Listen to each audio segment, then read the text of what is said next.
সাহাবায়ে কেরাম রাদিয়াল্লাহু তাআলা আনহুম তারা এসে রাসূলকে জিজ্ঞেস করলেন, ইয়া রাসূলুল্লাহ, ও আল্লাহর নবী, আমাদেরকে এমন একটা ব্যবসার কথা বলে দিন যেই ব্যবসাটি করলে জাহান্নামের আগুন থেকে আমরা মুক্তি পাই।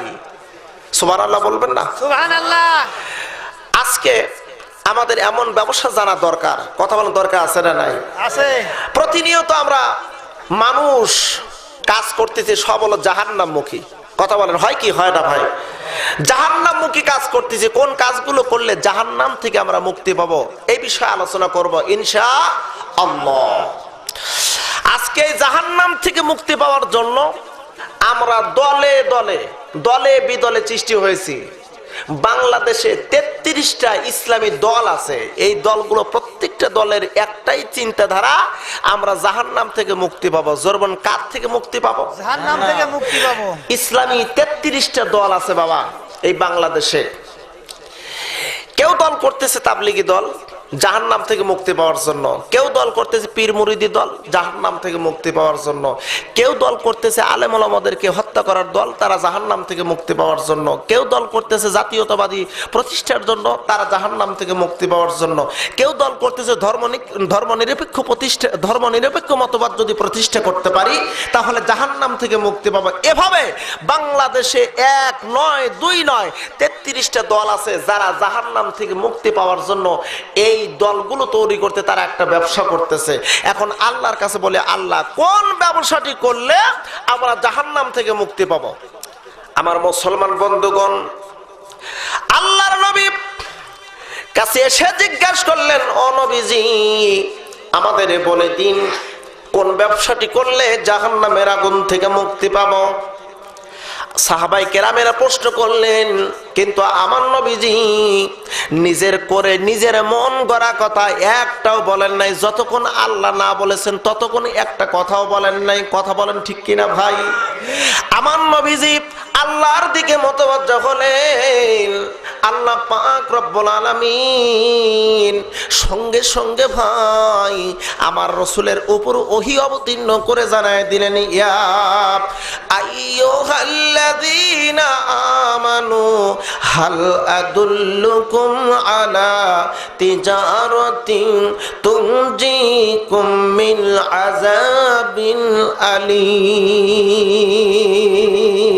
আল্লাহু আকবার। আল্লাহু আকবার। আরো ধীরে কন্যা ভাই, আল্লাহু আকবার। আল্লাহু আকবার। আল্লাহ পাক রব্বুল আলামিন বললেন, ও নবীজি, আপনার সাহাবীরা আপনাকে প্রশ্ন করেছে জাহান্নাম থেকে মুক্তি পাওয়ার কোনো আমল, কোনো ব্যবসা আছে নাকি?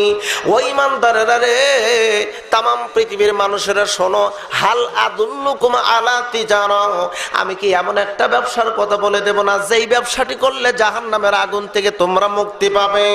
এবার আল্লাহ পাক রব্বুল আলামিন প্রশ্ন করে এই সঙ্গে সঙ্গে জবাব দিলেন, ভাই তো ওমিনুনা বিল্লাহি ওয়া রাসূলিহি ওয়া তুজাহিদুনা ফি সাবিলিল্লাহি বিআমওয়ালিকুম ওয়া আনফুসিকুম যালিকুম খায়রুল লাকুম ইন কুনতুম তা'লামুন।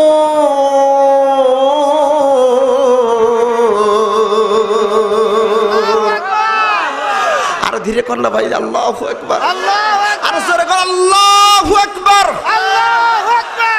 আল্লাহ পাক বললেন, তামাম পৃথিবীর মানুষেরা শোনো, আল্লাহর কাছ থেকে জাহান্নামের আগুন থেকে যদি মুক্তি পেতে চাও, জাহান্নামের আগুন থেকে যদি মুক্তি পেতে চাও, তাহলে 3টা ব্যবসার মূলধন আছে। ব্যবসার মূলধন হলো 3টা। জোরবন কয়টা? 3টা। আরো জোরবন ভাই, কয়টা? 3টা। তামাম পৃথিবীর মানুষের 1 নাম্বার হলো আল্লাহর প্রতি ঈমান আনা, আর 2 নাম্বার হলো রাসূলের প্রতি ঈমান আনা, আর 3 নাম্বার হলো জানার মাল দিয়ে আল্লাহর রাখে আল্লাহর দ্বীন প্রতিষ্ঠার জন্য সংগ্রাম করা। এই 3টা কাজ যদি করো, আল্লাহ বলেন যালিকুম খায়রুল লাকুম ইন কুনতুম তা'লামুন, তাহলে তামাম পৃথিবীর ভিতর সর্বশ্রেষ্ঠ কাজ তোমরা করলে, সর্বশ্রেষ্ঠ ব্যবসা করলে, এর বিনিময়ে আমি আল্লাহ তোমাদের জাহান্নাম থেকে মুক্ত করে জান্নাতি হিসেবে দান করব।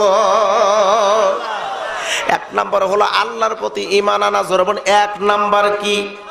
আরো জোরে ভাবে বলুন ভাই, এক নাম্বার কি? আল্লাহর উপর আল্লাহর প্রতি ঈমান আনাম। আল্লাহর প্রতি ঈমান আনবো কেন রে ভাই? আল্লাহ পাক রব্বুল আলামিন কোরআনুল কারীমের ভিতর সুন্দর করে জবাব দিলেন সূরা আল হুজরাতের ভিতর, ইন্নামাল মুমিনুনা আল্লাযীনা আমানু বিল্লাহি ওয়া রাসূলিহি সুম্মা লাম ইয়ারতাবু ওয়া জাহাদু বিআমওয়ালিহিম ওয়া আনফুসিহিম ফি সাবিলিল্লাহ। আল্লাহু আকবার। আল্লাহ তাআলা বললেন অবশ্যই তারা মুমিন, অবশ্যই তারা মুমিন। ইন্নামাল মুমিনুন, নিশ্চয়ই তারা মুমিন যারা আল্লাযিনা আমানু বিল্লাহ, যারা আল্লাহর প্রতি ঈমান এনেছে। জোরবন কার প্রতি? আল্লাহ। আল্লাহর প্রতি ঈমান এনেছে। ওয়া রাসূলিহি, আমার রাসূলের প্রতি ঈমান এনেছে। সুম্মা লাম ইয়ারতাবু, অতঃপর তারা কোনো প্রকার সন্দেহ করে নাই। আল্লাহর প্রতি ঈমান এনেছে, রাসূলের প্রতি ঈমান এনেছে, কোনো প্রকার সন্দেহ করে নাই। আল্লাহ বলেন শুধু তাই নয়, ওদের জান আর মাল দিয়ে আল্লাহর রাগে যুদ্ধ করেছে। আল্লাহ বলেন উলাইকা হুমুস সাদিকুন, ওরাই হলো দাবিতে সত্যবাদী, ওরাই হলো এক নাম্বার ঈমানদার।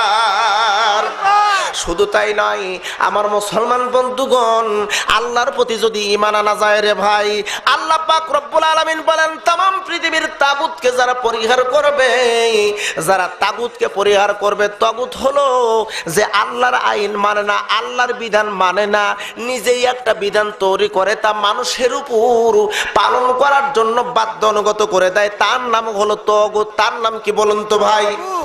তার নাম তাগুত। আর এই তাগুতকে পরিহার করার বিষয়ে আল্লাহ পাক রব্বুল আলামিন সূরাতুল বাকারার 256 নম্বর আয়াতের ভিতর বললেন, ফামাইয়াকফুর বিত্তাগুতি ওয়া ইউমিন বিল্লাহি ফাকাদ ইসতামসাকা বিল উরওয়াতিল উসকা লা আনফিসামা লাহা।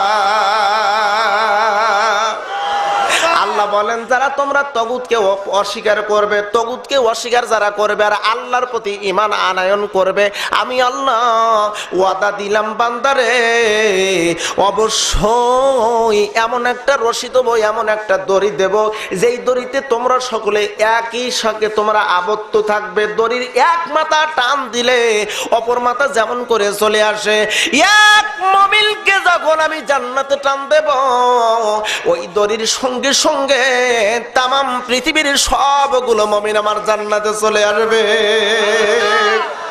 আল্লাহ তাআলা বললেন এক নাম্বার হলো ঈমান আনতে হবে আল্লাহর প্রতি। জোরবন কার প্রতি?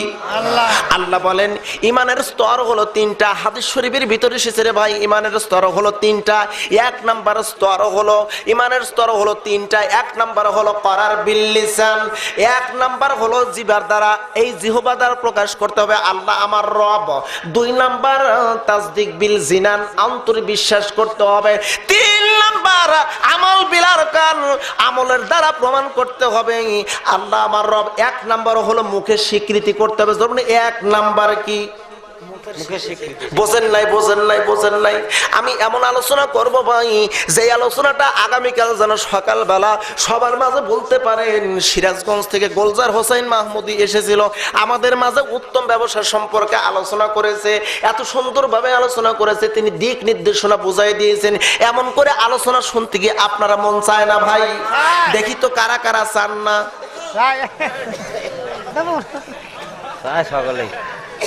সকলেই চান, সকলেই চান। দেখেন হাত উঁচু করে একটু তাকবীর দেওয়া লাগবে। লিল্লাহ তাকবীর। হলো না, হলো না, হলো না। অনেক মানুষ তাকবীর দিবেন জোরে, সামনে না তো উল্টে যায়। লিল্লাহ তাকবীর। আলহামদুলিল্লাহ, বোঝা যাচ্ছে আসলে আপনাদের মন মানসিকতা চেহারা দেখে বুঝতেছি যে না আপনারা ওয়াজ শোনার মানুষ। মানে পুত্রা কাছে মাওই বাড়ি বেড়াবার, পুত্রা খালি খুলখুল করে হাসে। মাওই কয় কে বাবা তুমি হাসো কে? পুত্র কয় মা ওই আমার মুখই এমন। আপনাদের চেহারা দেখে বুঝতেছেন আসলে আপনারা ওয়াজ শোনার মানুষ। আল্লাহু আকবার।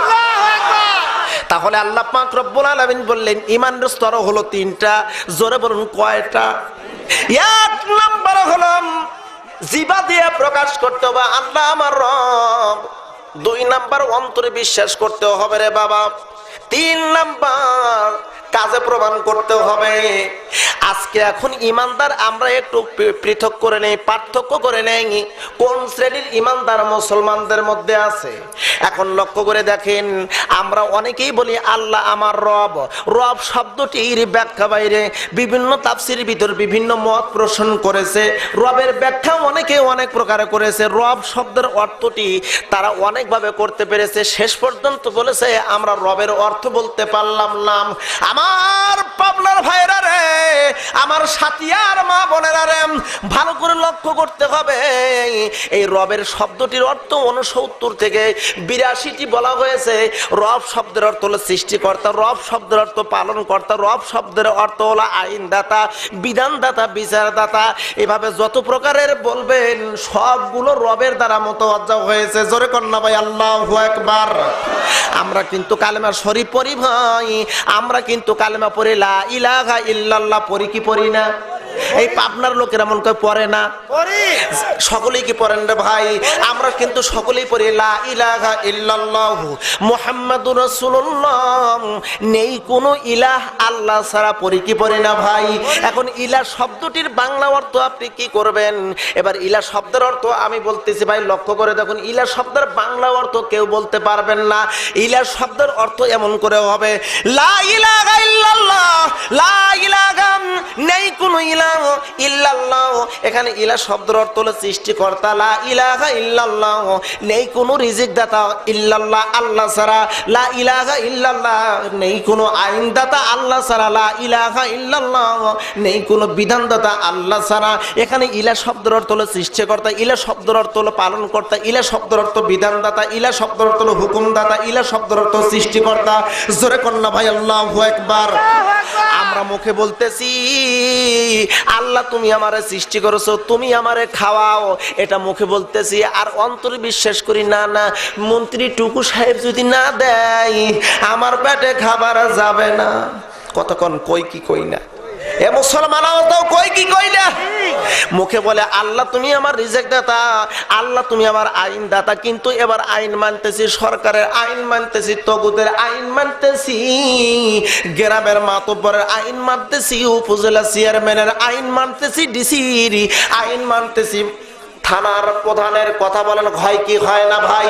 আপনি মুখে বলতেছেন আল্লাহ তুমি আইন দাতা, আমি মুখে বলতেছি আল্লাহ তুমি বিধান দাতা, কিন্তু কোনো কিছুই মানি না, শুধু মুখেই বলি। তাহলে কি আমরা ইমানদার হতে পারবো?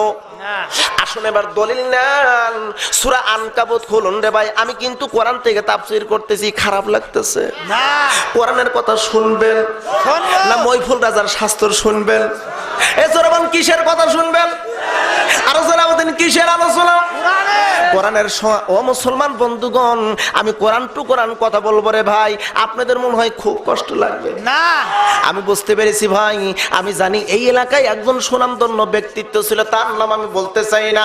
আমার মুসলমান বন্ধুগণ, এবার আল্লাহ পাক রব্বুল আলামিন সূরা আনকাবুতের 2 নম্বর আয়াতের ভিতর বললেন হাসিবান নাস আইয়াতরাকু আইয়াকুলু আমান্না ওয়া হুম লা ইফতানুন।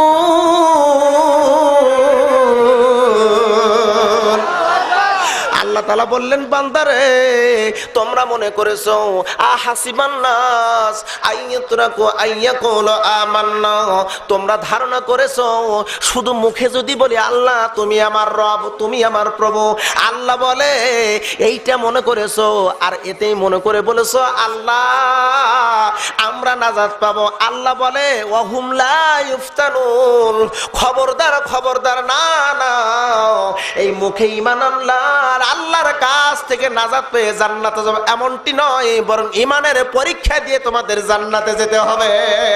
আল্লাহু আকবার। মুখে ঈমান আনলাম আল্লাহ আমার রব, আল্লাহ আমার প্রভু, আল্লাহ আমার হলো, আল্লাহ হলো আমার রব, এভাবে যতবার বলবেন ভাই। আর যদি ঈমানের পরিপক্কতা অন্তরের ভিতর না আসে, মৌখিক ঈমানদার আল্লাহর দপ্তরে কবুল হবে হবে না। তাহলে ঈমানদার যদি হতে চান তাহলে অন্তরে বিশ্বাস দরকার আছে না নাই? আরো দরকার আছে না নাই?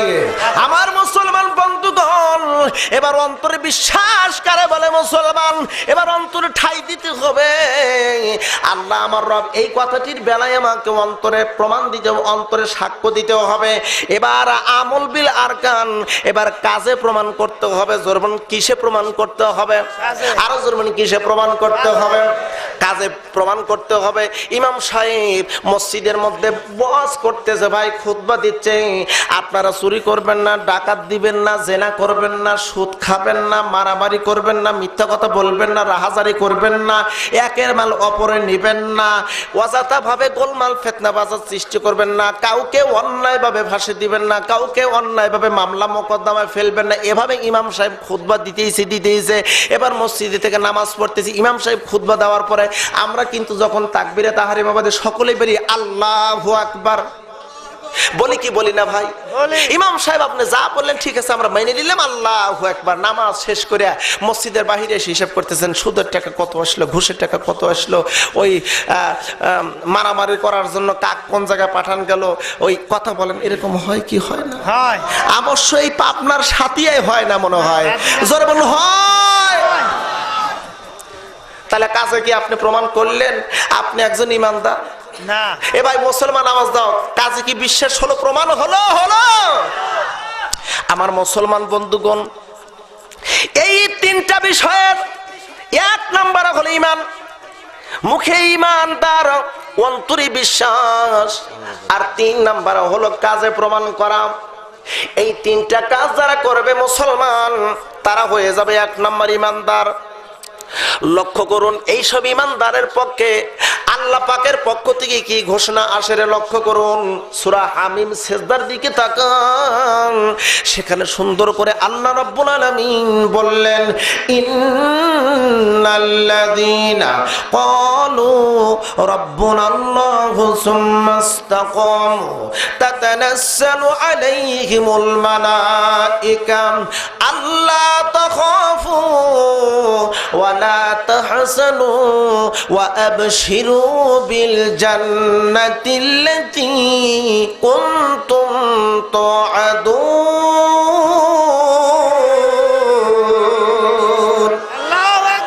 আল্লাহ বলেন, নিশ্চয়ই এই 3টি স্তর পূর্ণ করে, 3টা শর্ত পূরণ করে যারা ঈমান আনলো, নিশ্চয়ই যারা ঈমান আনয়ন করলো, সুম্মাস্তাকামু, অতঃপর যারা ইস্তেকামাত করলো। ইস্তেকামাত শব্দের অর্থ হলো এত দৃঢ় মনোবল নিয়া যে ওদের উপর যদি লোমহর্ষক নির্যাতন করা হয় তবু ওরা এক পা পিছু পা হয় না। জোরে করেন না ভাই সুবহানাল্লাহ।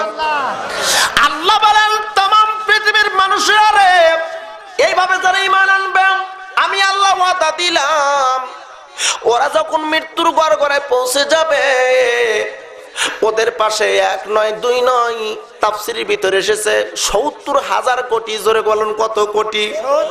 70,000 কোটি ফেরেশতারা চলে আসবে, আর এই ব্যক্তির পাশে এসে বলবে, নাহনু আউলিয়াকুম, আমরা তোমাদের অভিভাবক। জোরে কন্যা সুবহানাল্লাহ, আর জোরে কন্যা সুবহানাল্লাহ।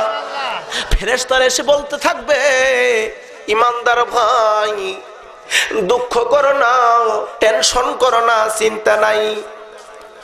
এই ইমানদার, শুনে রে ভাই, তুমি আল্লাহর প্রতি ঈমান এনেছো, আমরা সেই আল্লাহর পক্ষ থেকে সুসংবাদ দেওয়ার জন্য আমরা তোমার পাশে দাঁড়িয়েছি ভাই।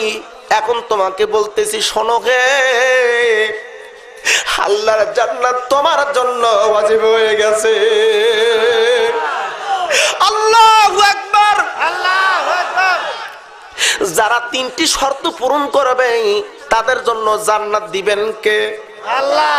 আমার মুসলমান বন্ধুগণ, লক্ষ্য করুন, ঈমানের ইস্তেকামাত কারে বলে? মুসলমানদের সঙ্গে রোম সম্রাট আর মুসলমানেরা, মুসলমানদের পক্ষ থেকে আর রোম সম্রাটের পক্ষ থেকে উভয় 2 দলে রক্তক্ষয়ী সংঘর্ষ, যুদ্ধে লেগে গেল রে ভাই। এই যুদ্ধে মুসলমানদের চরম জান আর মালের ক্ষতি হল। মদিনা থেকে অসংখ্য সৈন্য তারা ধরে ফেলল।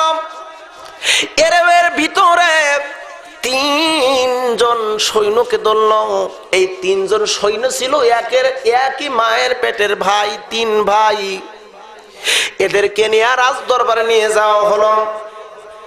কিতাবের লেখক বলেন, এই তিনজন সৈন্যকে নিয়ে যাওয়া যখন হলো রে ভাই, এদেরকে ধর্মচ্যুত করবে, এদেরকে ধর্মান্তরিত করবে, ইসলাম ধর্ম থেকে অন্য ধর্মে নিয়ে যাবে। একজন প্রস্তাব দেয়, এ মদিনার মুসলমানেরা রে, তোমরা ইমানদার, তোমাদের ইমান ছেড়ে দাও, ইসলাম ধর্ম ছেড়ে দাও, খ্রিস্টান ধর্ম গ্রহণ করো। কোন ধর্ম গ্রহণ করতে বললো? আরো বলুন, কোন ধর্ম? খ্রিস্টান ধর্ম গ্রহণ করো। খ্রিস্টান ধর্ম গ্রহণ করলে আমরা তোমাদের এই রাজ্যের একটা অংশ তোমাদের জন্য রেজিস্টার করে দেব। এই দেশের সুন্দরী সুন্দরী নারীদেরকে তোমাদের সঙ্গে বিয়ে দিয়ে দেব। শুধু তাই নয়, তোমাদের স্বাধীনভাবে বসবাস করার সুযোগ দেব। আর যদি ঈমান না আনো তাহলে তোমাদেরকে এই জায়গায় কতল করে ফেলবো, হত্যা করে ফেলবো। তোমরা তো বাঁচবেই না, দুনিয়ার নাজ নেয়ামত ভোগ করতে পারবে না। এই তিন ভাই একসঙ্গে জবাব দিল, রোম সম্রাট, আমরা মুসলমান। আমরা কি বলুন তো ভাই? আরো জোরে বলুন, আমরা কি? যারা বলবে না তাদের মনে হয় মনে সন্দেহ আছে, জোরে বলতে আমরা কি? আমরা মুসলমান। এই দুনিয়ার সব নিয়ামতকে উপেক্ষা করে ওই আল্লাহর ওই নিয়ামতের জন্য আমাদের জীবন বাজি রেখে আল্লাহর পথে সংগ্রাম করি। আমার আল্লাহ রাব্বুল আলামিন কোরআনুল কারীমের ভিতর বলেছেন, ওয়ামাল হায়াতাদ দুনিয়া ইল্লাল মাতাউল গুরুর। আল্লাহ বলেন, এই দুনিয়ার যা কিছু আছে সব হলো মানুষকে মত্ত করে, পাগল করে রাখে, মাতাল করে রাখে। এই দুনিয়ার নাজ নিয়ামত কিছুই না, কিছুই না আল্লাহর ওই জান্নাতের নিয়ামতের তুলনায়। জোরে কন্যা ভাই আল্লাহু আকবার। তিন ভাই এক বাক্যে বলল, রোম সম্রাট, আমরা তোমাদের কথা মানি না, আমাদের জীবন যাবে কিন্তু ঈমান যেতে দেব না। যারা বললে তারা ঈমান ছাড়বেন, ঈমান ছাড়বো না, জীবন দেব, ঈমান ছাড়বো না। কিন্তু আমাদের অবস্থা এখন বর্তমান হচ্ছে এই যে ঈমান যায় যাক, জীবন দেব না। হায়রে মুসলমান, ঈমান কতটুকু মূল্যবান জিনিস। ঈমানের স্বাদ যদি একবার গ্রহণ করতে রে মুসলমান, তাহলে এই ঈমানের প্রতি তুমি কত যত্নবান হয়ে যেতে। ও মুসলমান বন্ধুগণ, একটু ভালো করে লক্ষ্য করুন, মনোযোগ দিয়ে শুনুন রে বাবা। আল্লাহ পাক রব্বুল আলামিন বলেন, তামাম পৃথিবীর মানুষেরা শোনো, ইমানদার যদি সঠিক হও, আল্লাহর পক্ষ হতে নসরত, বিজয়, সাহায্য আসবে। জোরে কন্যা সুবহানাল্লাহ। মুসলমানদের ধ্যান ধারণা থাকবে, বাঁচলে গাজী, মরলে শহীদ। বাঁচলে গাজী, মরলে কি? শহীদ। আরো জোরে বলুন, মরলে কি? মুসলমানদের এই তামান্না যদি থাকে, আর এই তামান্না অনুযায়ী একজন যদি রোড অ্যাক্সিডেন্টে মারা যায় সেও শহীদ হবে, একজন যদি পানিতে ডুবে মারা যায় তবুও সে শহীদ হয়ে যাবে, ঘরে শুয়ে যদি থাকে তবুও সে শহীদ হয়ে যাবে, ঘরে শুয়ে মারা গেলে শহীদ হয়ে যাবে। জোরে কন্যা আল্লাহু আকবার। আমার মুসলমান বন্ধুগণ, ভালো করে লক্ষ্য করুন, আল্লাহর নবীর এই মুজাহিদরা এবার তিনজনকে একত্র করার পর এদেরকে বলল, তোমরা এখন বলো তোমরা কি করবে। ওরা এক বাক্যে বলল, আল কোরআনের সৈনিক মোরা নেই কো পরাজয়, এক আল্লাহর গোলাম আমি, এই তো পরিচয়। ভাই আমার সাথে বলেন, এক আল্লাহর গোলাম আমি, আল কোরআনের সৈনিক মোরা নেই কো পরাজয়, এক আল্লাহর গোলাম আমি। এই পৃথিবীর সবই নকল, আসল কিছু নয়। এই পৃথিবীর সবই নকল, আসল কিছু নয়। এক আল্লাহর গোলাম আমি, এই তো পরিচয়। জোরে কন্যা ভাই মারা খাবাও। এবার তিন ভাই বলল, রোম সম্রাট, তুমি যে প্রস্তাব দাও এই প্রস্তাব নট গ্রান্টেড, তোমার প্রস্তাব গ্রহণযোগ্য নয়। এ রোম সম্রাট রে, আমরা জীবন দেওয়ার জন্য প্রস্তুত আছি, কিন্তু আমাদের ঈমান ইমান দেব না। আমার মুসলমান বন্ধুগণ, এবার উজির লাভ দিয়ে উঠে বলতেছে, ও রোম সম্রাট, আমাদের দেবতা, আমাদের মালিক, আমাদের রোম সম্রাট, আমাদের রাজা বাদশাহ, শুনুন, এদের তিন ভাইকে এমন ভাবে আপনি মারুন যাদের এদের মৃত্যু দেখে রোমের কোনো মানুষ যেন মুসলমান না হয়, এমনকি যারা মুসলমান আছে তারাও যেন ঈমান ছেড়ে দিয়ে আমাদের খ্রিস্টান ধর্ম গ্রহণ করে। এমন করে মারতে হবে তামাম এলাকার মানুষগুলো যেন কেউ যেন লা ইলাহা ইল্লাল্লাহ না বলে, নারায়ে তাকবীর আল্লাহু আকবার যেন না বলে, সকলেই যেন জয় জয় বলে। এই টার্গেট নিয়ে যারা মুসলমানদেরকে মারবে তারাও রোম সম্রাটের মতন কাজ করবে। কথা বলো ঠিক কিনা? আমার মুসলমান বন্ধুগণ, ভালো করে বুঝতে হবে, ভাসুরের নাম কিন্তু বর্তমান বলা যাবে না, বুঝতে তো পারছেন? ভাসুরের নাম কিন্তু বলা যাবে না ভাইজান, কারণ ভাসুরের নাম বললে সমস্যা আছে রে ভাই। আবার মুসলমান বন্ধুগণ, এদের তিন ভাই কেমন ভাবে মারতে হবে যেন রোমের এলাকার কোন মানুষ মুসলমান যেন না হয়। এই কথা বলার পরে বাদশা ডাক দিয়ে বলতেছে, উজিরি, তাহলে বলো কেমনে মারা যায়? বলে, হুজুর, আপনি একটা ড্যাক্সা তৈরি করেন। কি তৈরি করতে বললেন ভাই? ড্যাক্সা, ড্যাক্সা বোঝেন তো আপনারা? বড় পাতিল তৈরি করেন, পাতিলের ভিতর আপনি তেল দেন। তেল তেল তেল তো বোঝেন আপনারা? তেল বোঝেন তো? বোঝেন, তেল বোঝেন? তেল ছাড়া কোনো কাজ হয় না ভাই, বিনা তেলে কিছুই হয় না। কথা বলেন, হয় কি হয়? তেল মারতে হয় ভাই, যেখানেই যাবেন সেখানেই তেল। তেল ছাড়া কোনো কাজ নাই। কথা কর ঠিক কিনা? তেল যত মারতে পারবেন ভাই, আপনি তত তাড়াতাড়ি উপরে গিয়ে উঠে যেতে পারবেন। আমার মুসলমান বন্ধুগণ, ভালো করে লক্ষ্য করতে হবে। উজির বলল তেল দিতে হবে, আর এই ডেকচির নিচে আগুন জ্বালায় দেন, তেলটা গরম করে দেন। এই গরম তেলের ভিতরে এই তিনজনকে একে একে করে তেলের ভিতর চুবাইয়া মাছ ভাজার মতন ভেজে এদেরকে মেরে দেন। আর এই দৃশ্যটা খোলা ময়দানে করবেন। রোম সম্রাটের পক্ষ থেকে ঘোষণা হয়ে যাবে, তামাম রোমের এলাকার মানুষেরা আসো, মুসলমানদেরকে মারবো। মুসলমানদেরকে মারা দেখে যারা খুশি হবে, মুসলমানদেরকে যারা ধরা দেখে খুশি হবে, তাদের ভিতরে এক বিন্দু ঈমান থাকবে না। মুসলমানদের অন্যায় অপরাধ থাকতেই পারে, কতক্ষণ ঠিক কিনা ভাই? মুসলমানদের ভুল ত্রুটি থাকতেই পারে, কারণ আল্লাহ পাক রব্বুল আলামিন বলেন, মানুষ আমরা। এই মানুষ শব্দটির আরবি শব্দের অর্থ হলো নাস। যারা জানেন তারা বলেন ঠিক কিনা? নাস শব্দের অর্থ মানুষ। এই মানুষ ভাই, এই মানুষ, নাস শব্দের অর্থ হলো মানুষ, আর নাস শব্দের অর্থ হলো ভুলে যাওয়া। উনাসুন শব্দের অর্থ ভুলে যাওয়া। নাসের মাসদার হলো উনাসুন, আলিফ নুন সিন। উনাসুন মানে কি? ভুলে যাওয়া। উনাসুন শব্দের অর্থ কি ভাই বলুন? ভুলে যাওয়া। এছাড়া আবার উনাসুন শব্দের অর্থ কি? ভুলে যাওয়া। আর উনাসুন শব্দের অর্থ কি? ভুলে যাওয়া। উনাসুন শব্দের অর্থ ভুলে যাওয়া। কারণ আমি যদি ভুলে যাই, কেমনে ভুলে যাই লক্ষ্য করে দেখুন। কিয়ামতের ময়দানে আল্লাহ পাক রব্বুল আলামিন জিজ্ঞেস করবে, বান্দারে, তোমাকে আমি পরীক্ষা নিয়েছিলাম, তোমার কাছ থেকে ওয়াদা নিয়েছিলাম, সেই রূহ জগতে কি ওয়াদা রে ভাই? সূরা আরাফ খুলুন, আরাফের ভিতর সুন্দর করে লেখা আছে।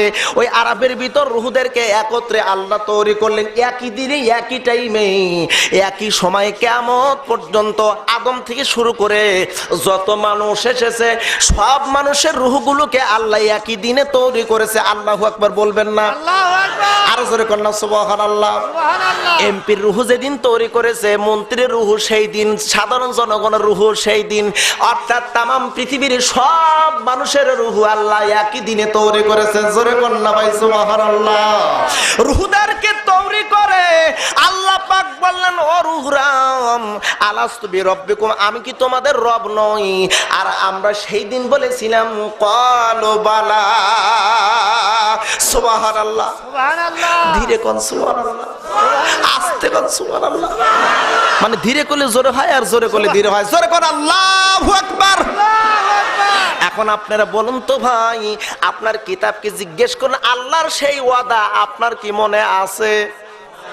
তার মানে হলো উনাসুন। উনাসুন শব্দের অর্থ হলো ভুলে যাওয়া। জোরে বলুন উনাসুন শব্দের অর্থ কি? ভুলে যাওয়া। আরো জোরে বলুন উনাসুন শব্দের অর্থ কি? ভুলে যাওয়া। আল্লাহ রাসূল বলেন আন্নাসু মুরাক্কাবা মিনাল খাতা। প্রত্যেকটা মানুষ ভুল করবে, প্রত্যেকটা মানুষ ভুল করবে, ভুলের সঙ্গে আমাদের গাথা। আর নবীরা আল আম্বিয়া মাসুম, নবীদের কোনো ভুল নাই, নবীদের কোনো ত্রুটি নাই।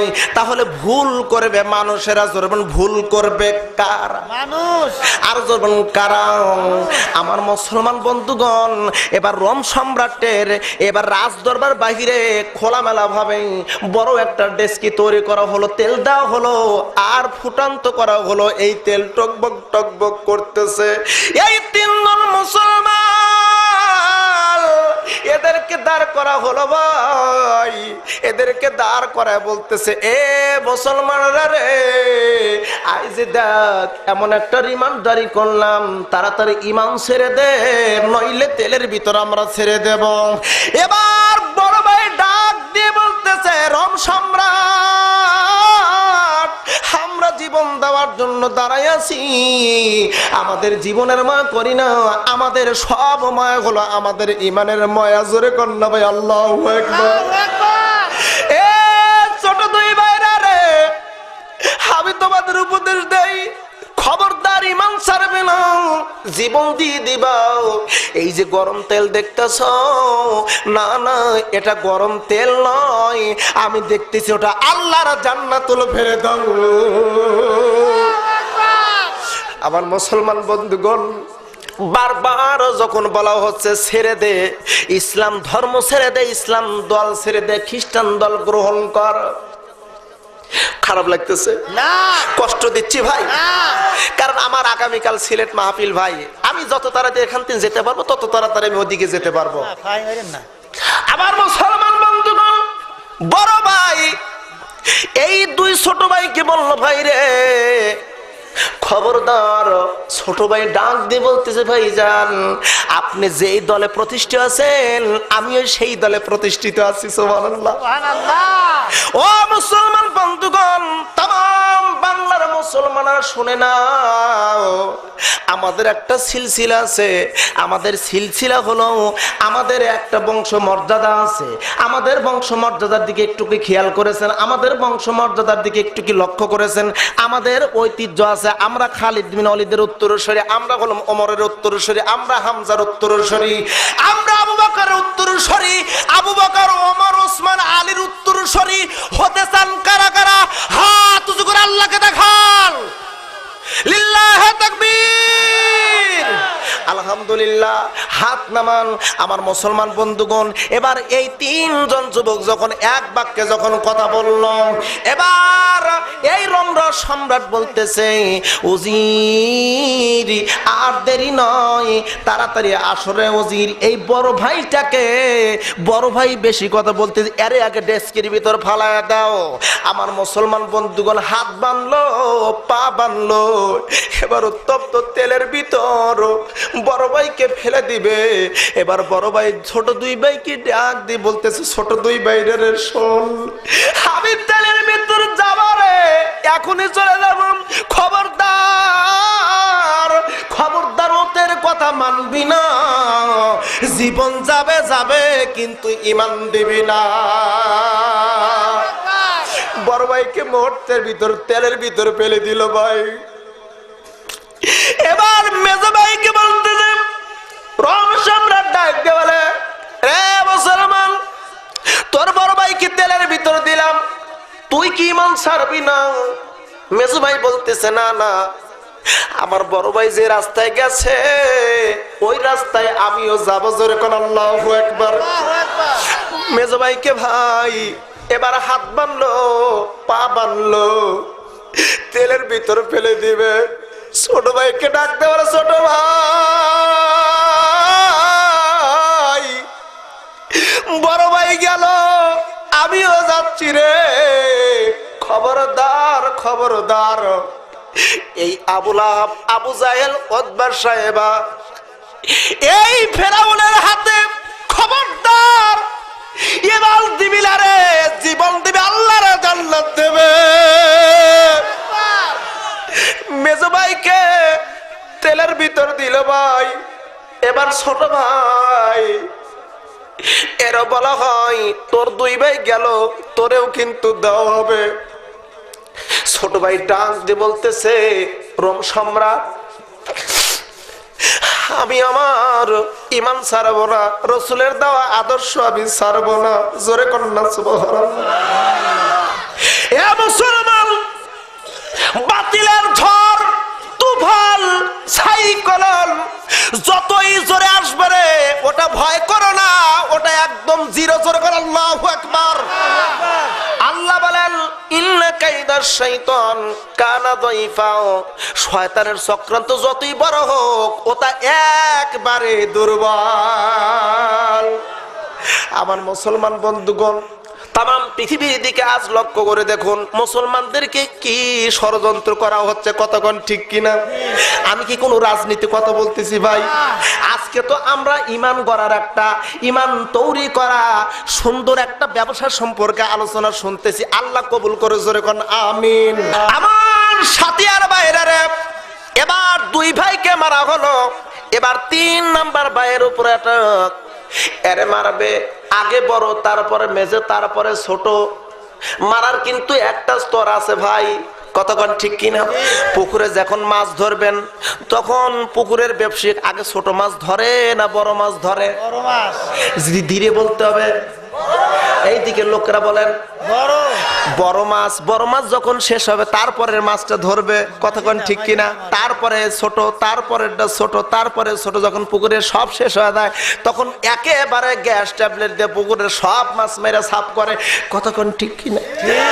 আগে বড়, তারপরে বেজো, তারপরে সেজো, একবারে গ্যাস ট্যাবলেট দিয়ে ভাই সবগুলো মেরে সাফ করে দেবে।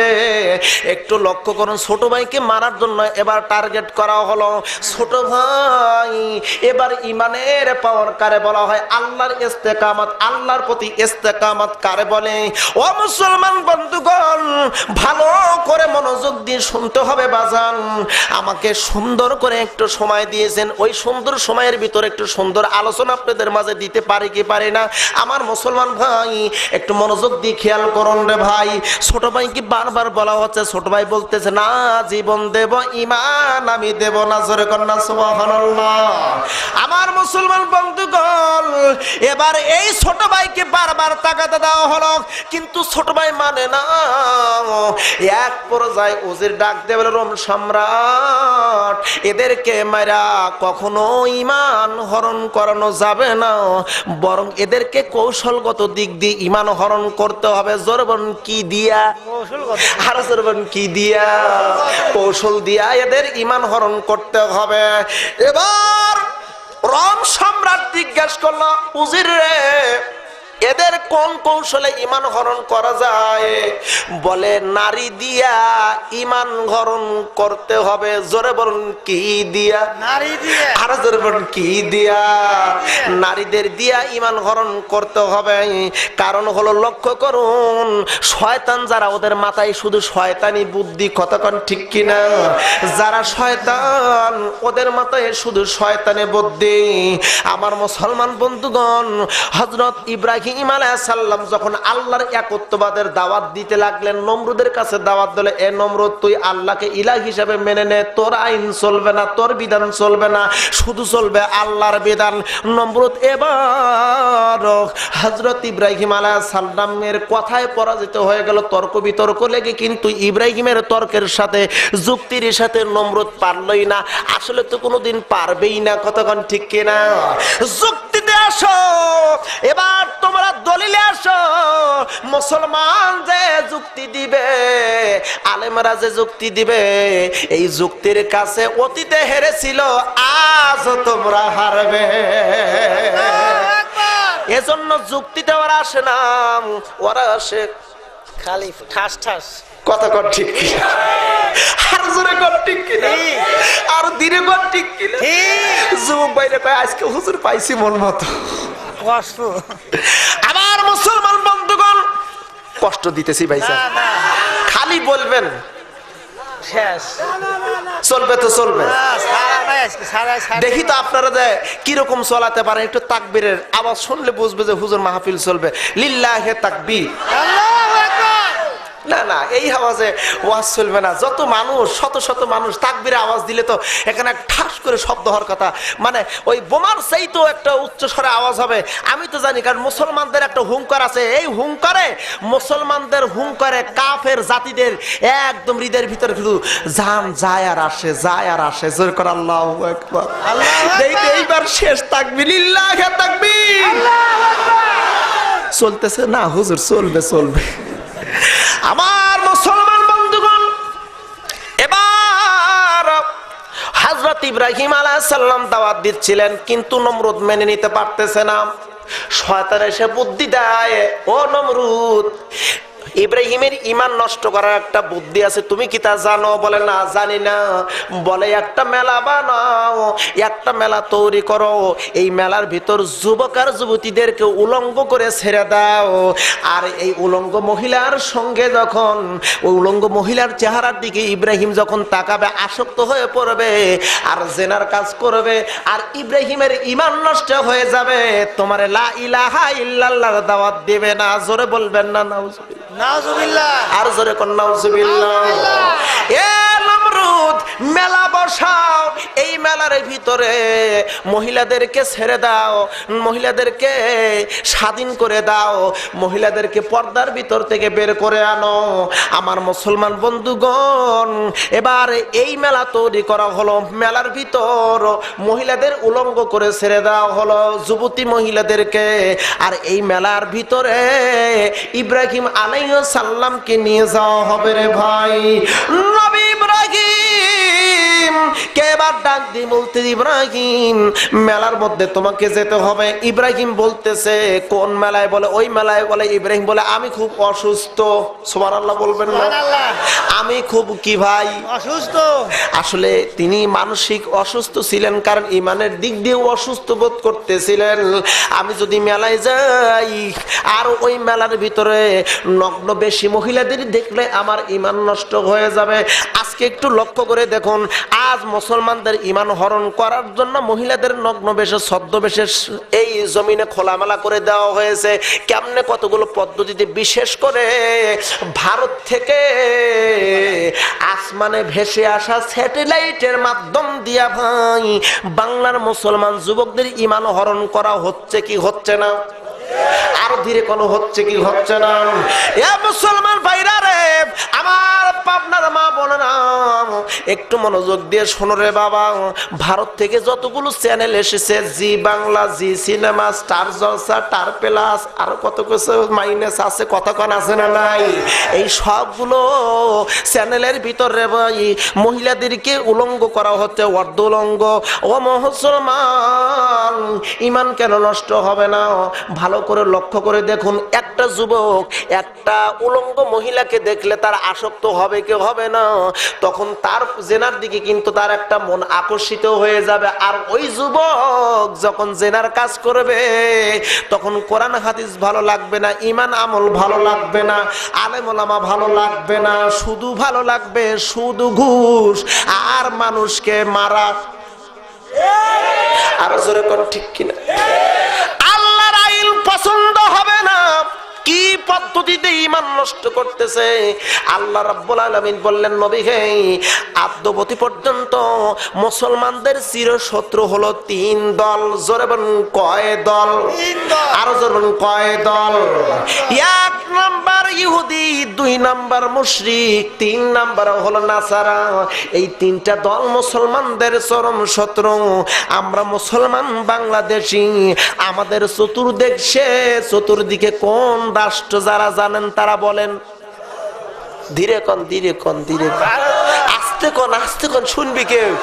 তাহলে যদি ভারত হয়, তাহলে ওই দেশের মুশরিক বেশি না পূজারও বেশি? মুশরিক পূজারও একই জিনিস ভাই। বোঝেন নাই, বোঝেন নাই। মুশরিকরা মুসলমানদের কোনো সময় ভালো চোখে দেখতে পারে না, যার কারণে স্যাটেলাইটের মাধ্যম দিয়ে খালি দিতেছে, বাংলার মুসলমানদের ইমান খালি টাইনে নিতেছে। কথা কর, কথা কর। এ যুবক ভাইরা কথা কর, ঠিক কিনা? আমার মা বোনেরা কিরণমালা দেখে আর স্বামীর সাথে কিরণমালার মতো আচরণ করবে। আমার মা বোনেরা পাখি দেখে আর পাখি কেনে আর ছোট্ট মেয়েরা পাখি কেনার লেগে পাগল হয়ে যায়।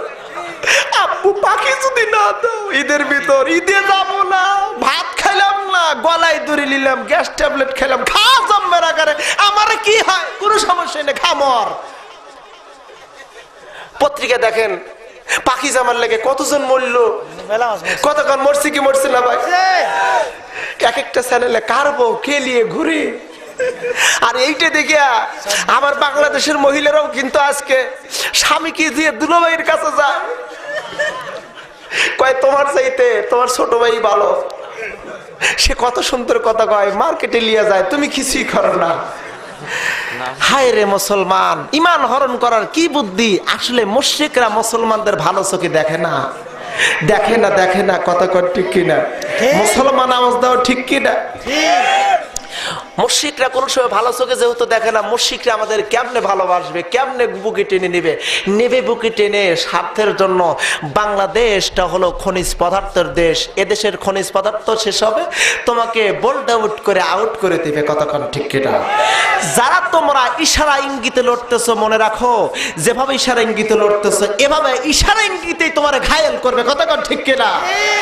আমার মুসলমান বন্ধুগণ মনোযোগ দিয়ে শুনতে হবে রে বাবা। এবার উজির কিন্তু বলতেছে, রোম সম্রাটকে মনে আছে আপনাদের? মনে আছে? হায় হায় হায়, মনে আছে? আছে মানে বুঝতেছি হুজুর ফজর পর্যন্ত চলবে, হ্যাঁ, হ্যাঁ, হ্যাঁ। চলবে ফজর পর্যন্ত। না না না, আমার টাইম 4টার সময় ইনশাল্লাহ বিদায়।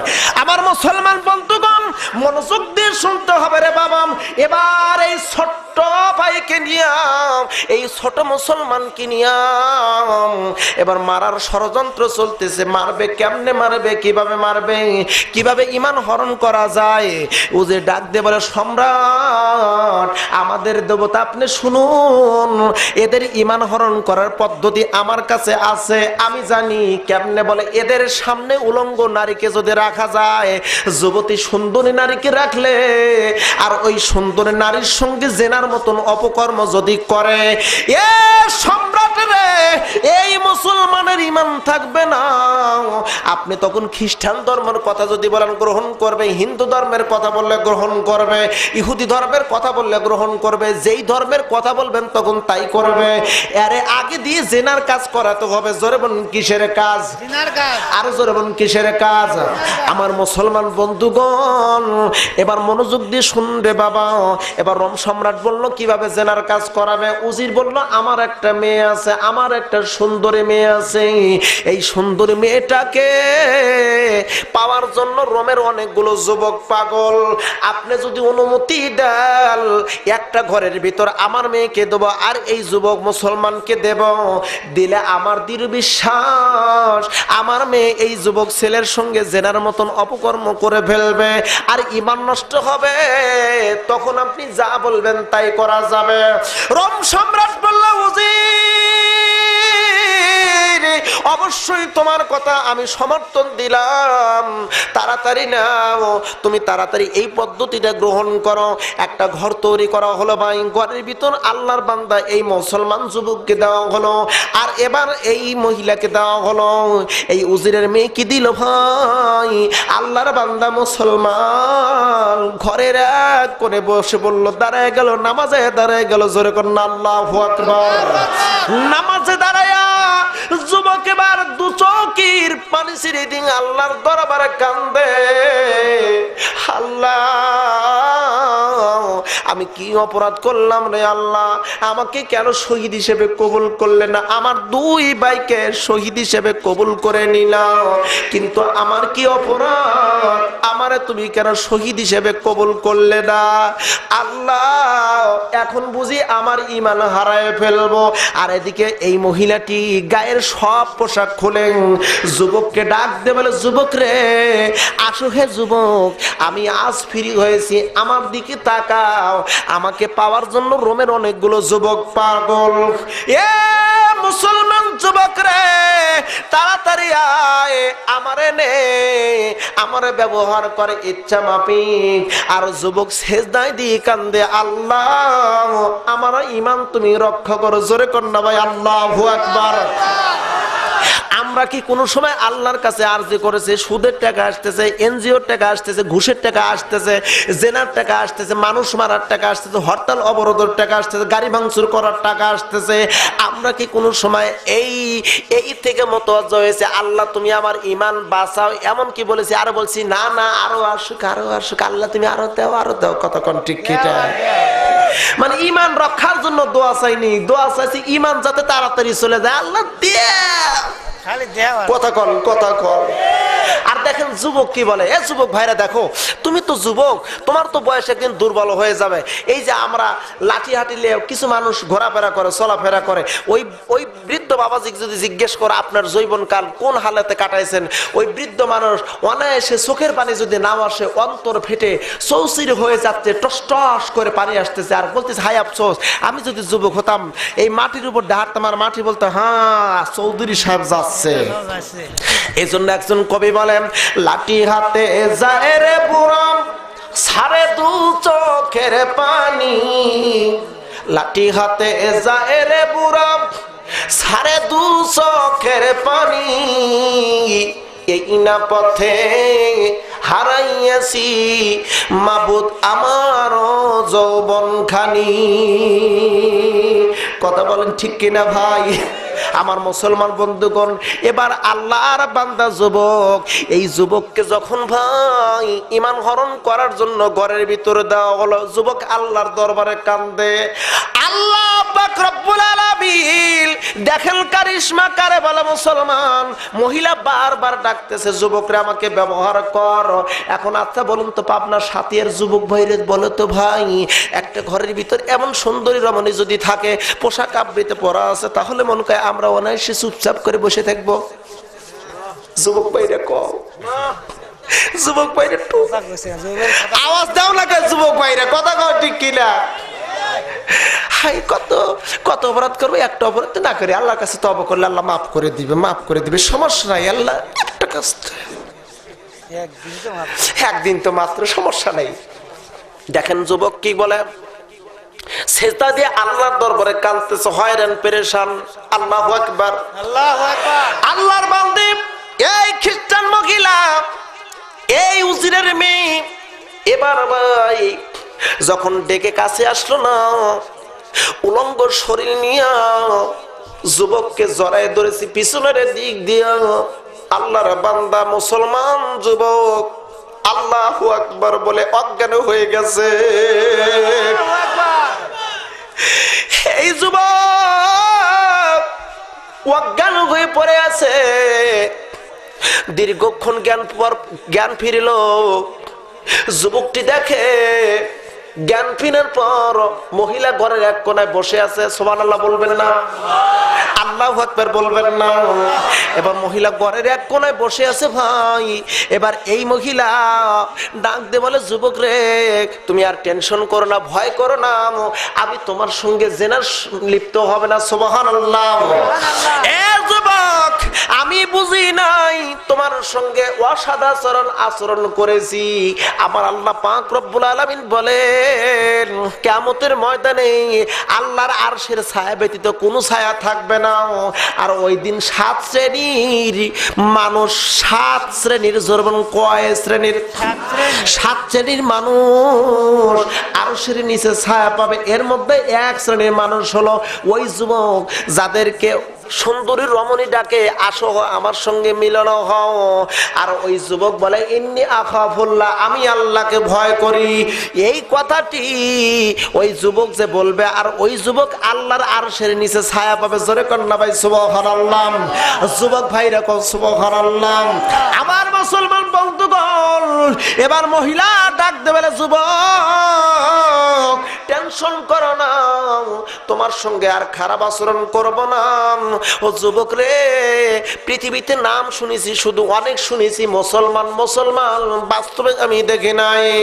এ যুবক মেহেরবানি করে রে, তুমি যে ধর্মের মতাদর্শী, যেই ধর্মের মতাদর্শে তুমি গঠিত, ওই ধর্ম মেহেরবানি করে আমাকে দাও, আমিও গ্রহণ করতে যাই। জোরে কন্যা ভাই আল্লাহু আকবার। যুবক রে আমারে তুমি বলো, আমি আমিও তোমার মতন ইসলাম ধর্ম গ্রহণ করতে চাই। যুবক এবার বলতেছে সত্যই কি নাকি নতুন কোন ষড়যন্ত্র, এই ষড়যন্ত্র করে তুমি আমার ঈমান হরণ করতে চাও? যুবক বলতেছে, আর মহিলা বলে না না এমনটা আমি করবো না। এবার যুবকের হাতে হাত রেখে মুসলমান হয়ে গেল। জোরে কন্যা সুবহানাল্লাহ। মহিলা ডাক দেবে, যুবক এই জায়গায় যদি আমরা থাকি আমাদেরকে অর্থাৎ তোমাকে মেরে ফেলবে। ও যুবক চলো যাই এখান থেকে, আমরা সরে যাই। বলে কেমনে সরে যাব? চতুর্দিকে তো রোম সম্রাটের সৈন্যরা ঘরের চতুর্দিকে দাঁড়ায় আছে। বলে এই সৈন্যদেরকে সরানোর দায়িত্ব আমার। এবার এই উজিরের মেয়ে নবগত মুসলমান হলো রে ভাই। আল্লাহর বান্দি এবার বাইরে এসে উজিরকে এসে বলে আব্বাজান এখনো যুবকের সঙ্গে আমি মিলন করতে পারি নাই, যুবকের ঈমান আমি হরণ করতে পারি নাই। ও আব্বা আপনি তাড়াতাড়ি ঘরের চতুর্দিকের সৈন্যগুলো সরায় দেন, কারণ যুবকটা লজ্জা পাচ্ছে, যুবকটা একটা আশঙ্কা বোধ করতেছে। আপনি সৈন্যগুলো সরাই দিলে অবশ্যই আমি ওর ঈমান হরণ করতে পারবো। বলে এখন পদ্ধতি, বলে সৈন্যগুলো সব সরাই দিবেন, আজকে রাত্রির মধ্যে আমি তার ঈমান নষ্ট করে দেব। এটা হলো আল্লাহর বান্দির একটা কৌশল ছিল। সুবহানাল্লাহ। এদিকে এই মহিলা দুইটা ঘোড়া সংগ্রহ করেছে রে ভাই গোপনে। রাত্রি যখন হলাম এবার এই দুই ঘোড়ার উপর, এক ঘোড়ার উপরেই মুজাহিদ এই যুবক, আর এক ঘোড়ার উপর আল্লাহর বান্দি এবার এই রোম ছেড়ে আরবের দিকে রওনা দিল। জোরে কন্যা সুবহানাল্লাহ। মদিনার দিকে রওনা দিল। জোরে কোন দিকে? মদিনার দিকে। ওই মদিনায় কি আমাদের মন যেতে চায় কি চায় না? আমাদের মন কি চায় রে ভাই? মক্কা মদিনায় আমার মনের বাসনা। আমার সাথে বল, ভালো লাগবে ভাই, যুবক ভাই বলো, মক্কা মদিনায় আমার মনের বাসনা, ছেড়ে দেরে নৌকার মাঝে যাব, আর ছেড়ে দেরে নৌকার মাঝে যাব, আরে মক্কা মদিনায় আমার মনের বাসনা, ছেড়ে দেরে নৌকার মাঝে যাব। জোরে বলুন মারহাবা, আর জোরে কন্যা মারহাবা। এবার আল্লাহর বান্দা বান্দি রওনা দিল ভাই রোম রাজ্য ছেড়ে দিয়ে। এবার রওনা দিয়েছে রাত শেষের দিকে। ঘোড়ার খুরের আওয়াজ পাওয়া যায়। ঘোড়ার এক ধরনের আওয়াজ আছে কিন্তু ভাই চলতে ফিরতে। অবশ্য এখনকার মানুষের ঘোড়ার আওয়াজ শব্দ কি বুঝবে? কিছু কিছু বোঝে, যুবক ভাইরা এখনো কিছু বোঝে না। গাড়ির শব্দ পাওয়া যায় ভুরুচ, তখন বোঝা যায় একটা গাড়ি আসতেছে, কিন্তু ঘোড়ার আওয়াজ খটখট একটা আওয়াজ, এই আওয়াজ নিকটে চলে আসে। ব্যাপার কি? যুবক সামনে পিছনে তাকায়, না না কোনো শব্দ পায় কিন্তু লোকজন দেখা যায় না। একইভাবে আল্লাহর বান্দা বান্দি রওনা দিয়েছেন মদিনার উদ্দেশ্যে রে ভাই। মহিলা ডাক দিয়ে বলে, ও যুবক যেই ভয়ে রোম রাজ্য আমরা ছেড়ে দিয়ে আসলাম, এ যুবক যেই বিপদ মুক্তি হওয়ার জন্য আমরা চলে আসলাম, যুবক রে নিশ্চয়ই রোম সম্রাট আমাদের ধরার জন্য সৈন্য পাঠায় দিয়েছে। এখন তো আমাদের হবে কি? যুবক বলতেছে হয়তো আমরা তো এখন দুইজনে মারা যাব। আমার মুসলমান বন্ধুগণ ভালো করে মনোযোগ দিয়ে শুনতে হবে রে বাবা। আল্লাহর বান্দি আর এই মুসলমান যুবক রওনা দিতেছে। এবার সুফিসাদিক হয়ে যায়, ফর্সা হয়ে যায়। এবার দেখে দুইটা ঘোড়া। জোরে বলুন কয়? দুইটা ঘোড়া খটখট করে আওয়াজে। যুবক পিছনে তাকায় দেখে, না না সেনা সেনা লাগে, তবু আছে না, সেনা সেনা লাগে তবু আছে না। ব্যাপার কি? কি রে এত সেনা পরিচিত মানুষ কারা আসে এমন করে? যুবক আর ঘোড়ার সামনের দিকে নিল না, ঘোড়াটা দাঁড় করায় দিল। জোরে কন্যা সুবহানাল্লাহ। যুবক দাঁড় করালেন, একদম ঘোড়ার নিকটে যখন চলে আসলো, যুবক আল্লাহু আকবার বলল। জোরে কন্যা আল্লাহু আকবার।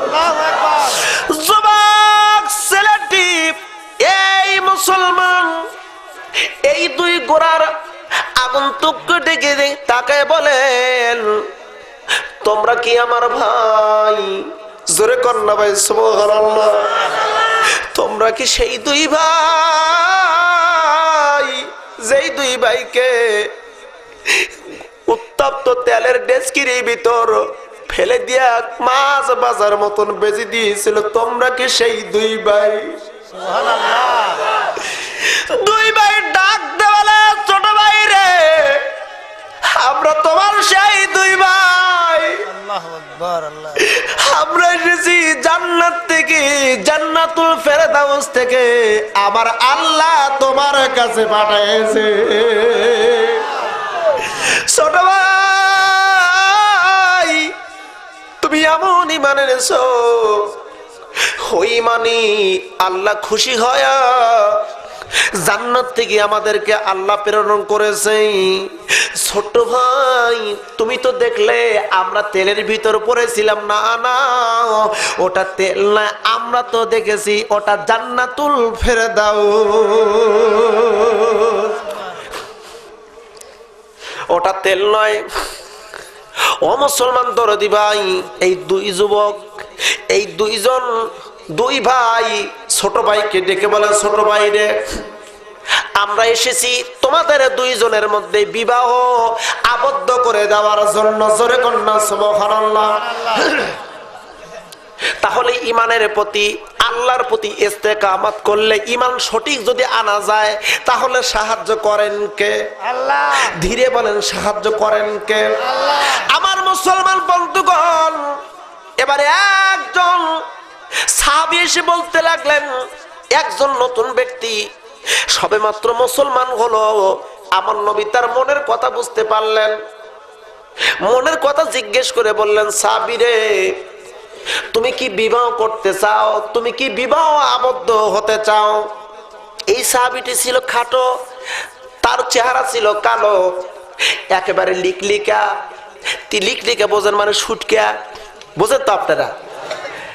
পাবনার মানুষ, অবশ্য আমি সিরাজগঞ্জ পাবনা বেশি দূরে একটা পার্থক্য নেই, একসময় তো পাবনাই জেলা ছিল, কথা ঠিক কিনা? আমার মুসলমান বন্ধুগণ, এই সুটকা, একেবারে খাটো, তারপরে কালো কুৎসিত চেহারা, এই লোকটি ডাক দে বলো, আল্লাহর রাসূল, আমি যে বিবাহ করব, আমার সঙ্গে কার মেয়ে আমাকে দেবে? কার মেয়ে আমার সঙ্গে বিবাহ দেবে? জায়গা নাই, জমি নাই, টাকা নাই, পয়সা নাই, এমন অবস্থায় আমাকে, আমার যে বিবাহ হবে, কোন মেয়েটা আমার সঙ্গে দেবে? নবী বলল, ও নিয়ে তোমার টেনশন নাই, যত টেনশন হলো আমার, যত টেনশন হলো বিশ্ব নবীর, যত টেনশন কার? আরো জোরে বলুন, কার? সাধারণ মানুষের টেনশন নাই, যত টেনশন রয়েছে আলেম ওলামাদের, কথা কোন ঠিক কিনা? আমার মুসলমান বন্ধুগণ, আমার নবীজি বলল, তুমি চিন্তা করো না, একটা চিঠি লিখে দিলেন ভাই, আমর ইবনে জামু রাদিয়াল্লাহু তাআলা আনহুর বাড়িতে যাও, এই চিঠিটা তারে দাও, সালাম দাও, তাড়াতাড়ি যাও, তোমার ব্যবস্থা হয়ে যাবে। জোরে করবেন না সুবহানাল্লাহ। আমর ইবনে জামুর বাড়িতে যাও। এই ছোট্ট কালো কুৎসিত কথাচার এই সাহাবী সবেমাত্র মুসলমান, আমার নবীজির দরবার থেকে চিঠিটা নিয়ে ভাই আমর ইবনে জামুর বাড়িতে রওনা দিল। আমর ইবনে জামুর বাড়িতে যখন চলে গেল রে ভাই, এই আমর ইবনে জামু চিঠিটা পড়তেছেন, তিনি ঘরের বাহিরে চিঠি পড়তেছেন। জোরে বলুন, কোন জায়গায়? ধীরে কন, ধীরে কন। মানে ওয়াজ শোনার মন মানসিকতা যে আপনাদের নষ্ট হয়ে গেছে তা বুঝতেছি, জোরে বলতে হবে, কোথায়? ঘরের বাহিরে চিঠি পড়তেছে। পরে এবার এই আমর ইবনে জামু জোরে জোরে চিল্লায় কইতেছে, এই যে আমার আব্দুল সালাম ভাই আমার যে পাশে আছে, এখান থেকে কথা বলতে কি চিল্লায় না, ধোবো না, এমন ঠিকই করার প্রয়োজন আছে না, ধীরে ধীরে গলিত শুনবে, কতক্ষণ ঠিক কিনা। কিন্তু আমর ইবনে জামু দেখেন কি টেকনিক মাল ভাই, আল্লাহর নবীর সাহাবীদের মাথার ভিতর বুদ্ধি আল্লাহ দিয়েছে। জোরে কন্যা সুবহানাল্লাহ। জোরে জোরে করছে, ও সাত সালাবি, তোমার মতন কালো কুৎসিত চেহারা বিশিষ্ট ছেলের সাথে আমার মদিনার হুর মেয়ে, আমার সুন্দর সুন্দরী মেয়েকে বিবাহ দেব না, রাসূল চিঠি দিছে, তাতে কি হয়েছে, তোমাকে আমি বিয়ে দেবো না, চলে যা। আমর ইবনে জামু মনে করতেছে সত্যিই কইতেছে, আহারে রাসূলের কথা, তিনি মনটা খারাপ করে চলে যেতেছেন, বিয়ে করবে। আর দেখো কি এত বড় মাথায় বাড়ি দিয়ে দিল। আচ্ছা, কোন একজন যুবক আবার বিয়ে করার জন্য গেল সুন্দরী রূপবর্তী মহিলাকে, আর মহিলার বাপ বলে তোমার সঙ্গে আমার মেয়েকে বিবাহ দেব না। তখন যুবক মনে হয় খুব খুশি না মনটা একেবারে বেজার? বেজার। যুবকরা বলো, তোমরা বলো, যুবক ভাইরা কও, বেজার না খুশি? বেজার। একেবারে বেজার, মনটা খারাপ হয়ে গেছে, মন খারাপ করে যাচ্ছে। এখন ঘরের ভিতর থেকে আমর ইবনে জামুর মেয়ে সুন্দর করে জবাব দেয়, আব্বাজান, আপনি কার চিঠি আপনি অমান্য করলেন? আপনি কি জানেন আখিরি জামানার পয়গম্বরের চিঠি আপনি অমান্য করলেন? আল্লাহু আকবার বলা যাবে? আল্লাহু আকবার। আর ধীরে কর, আল্লাহু আকবার। আল্লাহু আকবার। এ আব্বা, এত বড় দুঃসাহস আপনার, আখিরি জামানার পয়গম্বরের চিঠি অমান্য করেন? না, আখিরি জামানার পয়গম্বরের চিঠি অমান্য করেন না। কালো হোক, কুৎসিত হোক, ছুটকা হোক, যে অবস্থায় আছে, টাকা নেই, অর্থ করে নেই, তাতে আমার কোনো আপত্তি নাই। বিশ্ব নবীজি যেই বিয়ার ঘটক হলো আব্বা, ওই বিয়ে আপনি ছাড়বেন না। এর ওসিলায় আপনি এবং আমি আল্লাহর জান্নাতে যেতে পারবো।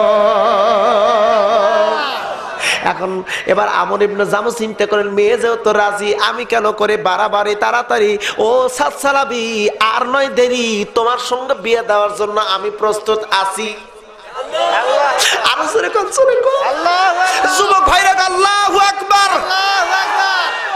আর দেরি নয় ও সাতসালাবি, তবে আমার মেয়েকে বিবাহ দিতে পারে, আর একটা শর্ত। আবার কি শর্ত? এতক্ষণ তো ভালোই লাগছিল, আবার কি শর্ত? সাতসালাবিরাম, আমার মেয়েকে নিতে হলে দেনমোহর দিতে হবে 10,000। জোরে বলুন, কয় হাজার? 10,000 দিরহাম দিতে হবে। এবার এই দেনমোহরটা দেবে কারা ভাই? ছেলে পক্ষ দিবি না লেডিস পক্ষ? যারা করলেন না তারা মনে হয় লেডিস পক্ষ। বুঝতে পেরেছি ভাই, জোরে আওয়াজ দিতে হবে, কোন পক্ষ? আরো ধীরে কোন পক্ষ?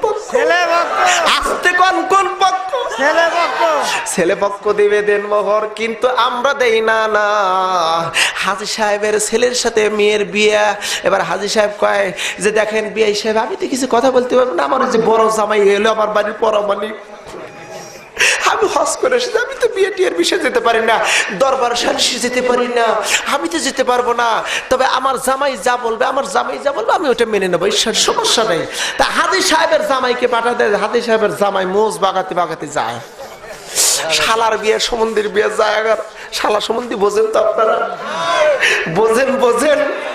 এখন শালা সম্বন্ধীর বিয়ে যায়। এবার ওই হাজী সাহেবের জামাই যা মেয়ের বাবাকে বলতেছে, দেখেন আমার শ্বশুর তো হাজী সাহেব, টাকা পয়সাতে কোনো কিছু নিতে পারবে না, যৌতুক তো নেওয়া জায়েজ নেই, তো একটা মোটরসাইকেল দিবেন, সিটি 100 বাজাজ, ডিসকভারি বাজাজ দিবেন, একটা ফ্রিজ দিবেন, একটা রঙিন টেলিভিশন দিবেন, আর ছেলের জন্য একটা চাকরি দিবেন, মোটামুটি 7-8 লাখ টাকা লাগবে।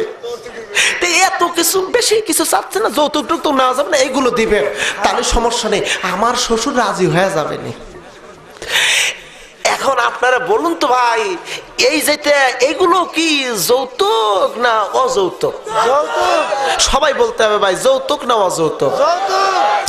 যৌতুক প্রথা এসেছে হিন্দু সম্প্রদায় থেকে। আজ মুসলমানদের মধ্যে এটা আছে না নাই? আমার মুসলমান বন্ধুগণ, 10,000 দিরহাম লাগবে, তোমার সঙ্গে আমার মেয়েকে বিবাহ দেব।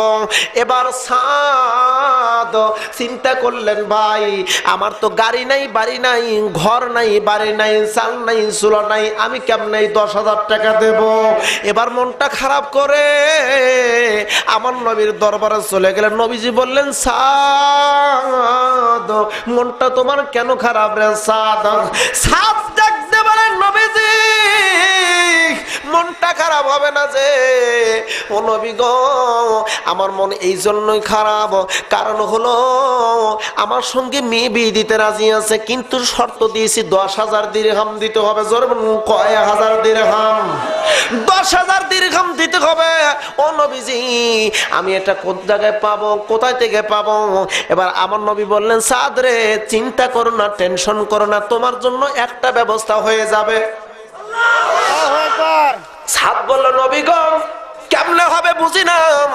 নবী বললেন, সাদ আমি একটা চিঠি লিখে দেই, ওই চিঠিটা নিয়ে যাও আমার জামাই ওসমান রাদিয়াল্লাহু তাআলা আনহুর বাড়িতে। সুবহানাল্লাহ বলবেন না? আর জোরে কোন আল্লাহু আকবার। এ সাদ চিঠি নিয়ে যাও। এবার সাদ চলে গেল রে ভাই চিঠি নিয়ে যখন চলল রে ভাই চিঠি নিয়ে এবার ওসমানের বাড়িতে গেলেন। ওসমান রাদিয়াল্লাহু তাআলা আনহু বাড়িতে তিনি গুড় শুকাচ্ছিলেন রোদে। জোরে বলুন কি? আর ধীরে কোন কি? গুড় শুকাচ্ছিলেন। সাদ কিছুই বললেন না। দেখেন গুড় রোদে শুকাচ্ছেন আর পিপিলিকে ছোট্ট ছোট্ট গুড়ের দানা এটা নিয়ে যায়, আর ওই ওসমান ওই পিঁপড়ার মুখ থেকে গুড়ের দানাগুলো খুলে খুলে আবার যথাস্থানে রেখে দিচ্ছে। আল্লাহু আকবার বলবেন না? এবার সাদ এই ঘটনা দেখলো ভাই, চিন্তা করলো এত বড় কৃপণ গুড়ের মুখের খাদ্য যে কাইরে আনতে পারে সে আমার 10,000 দিরহাম দেবে, এটা আমার বিশ্বাস হয় না, থাকা যাবে না।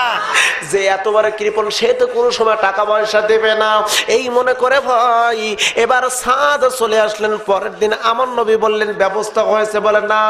বলে গিয়েছিলাম।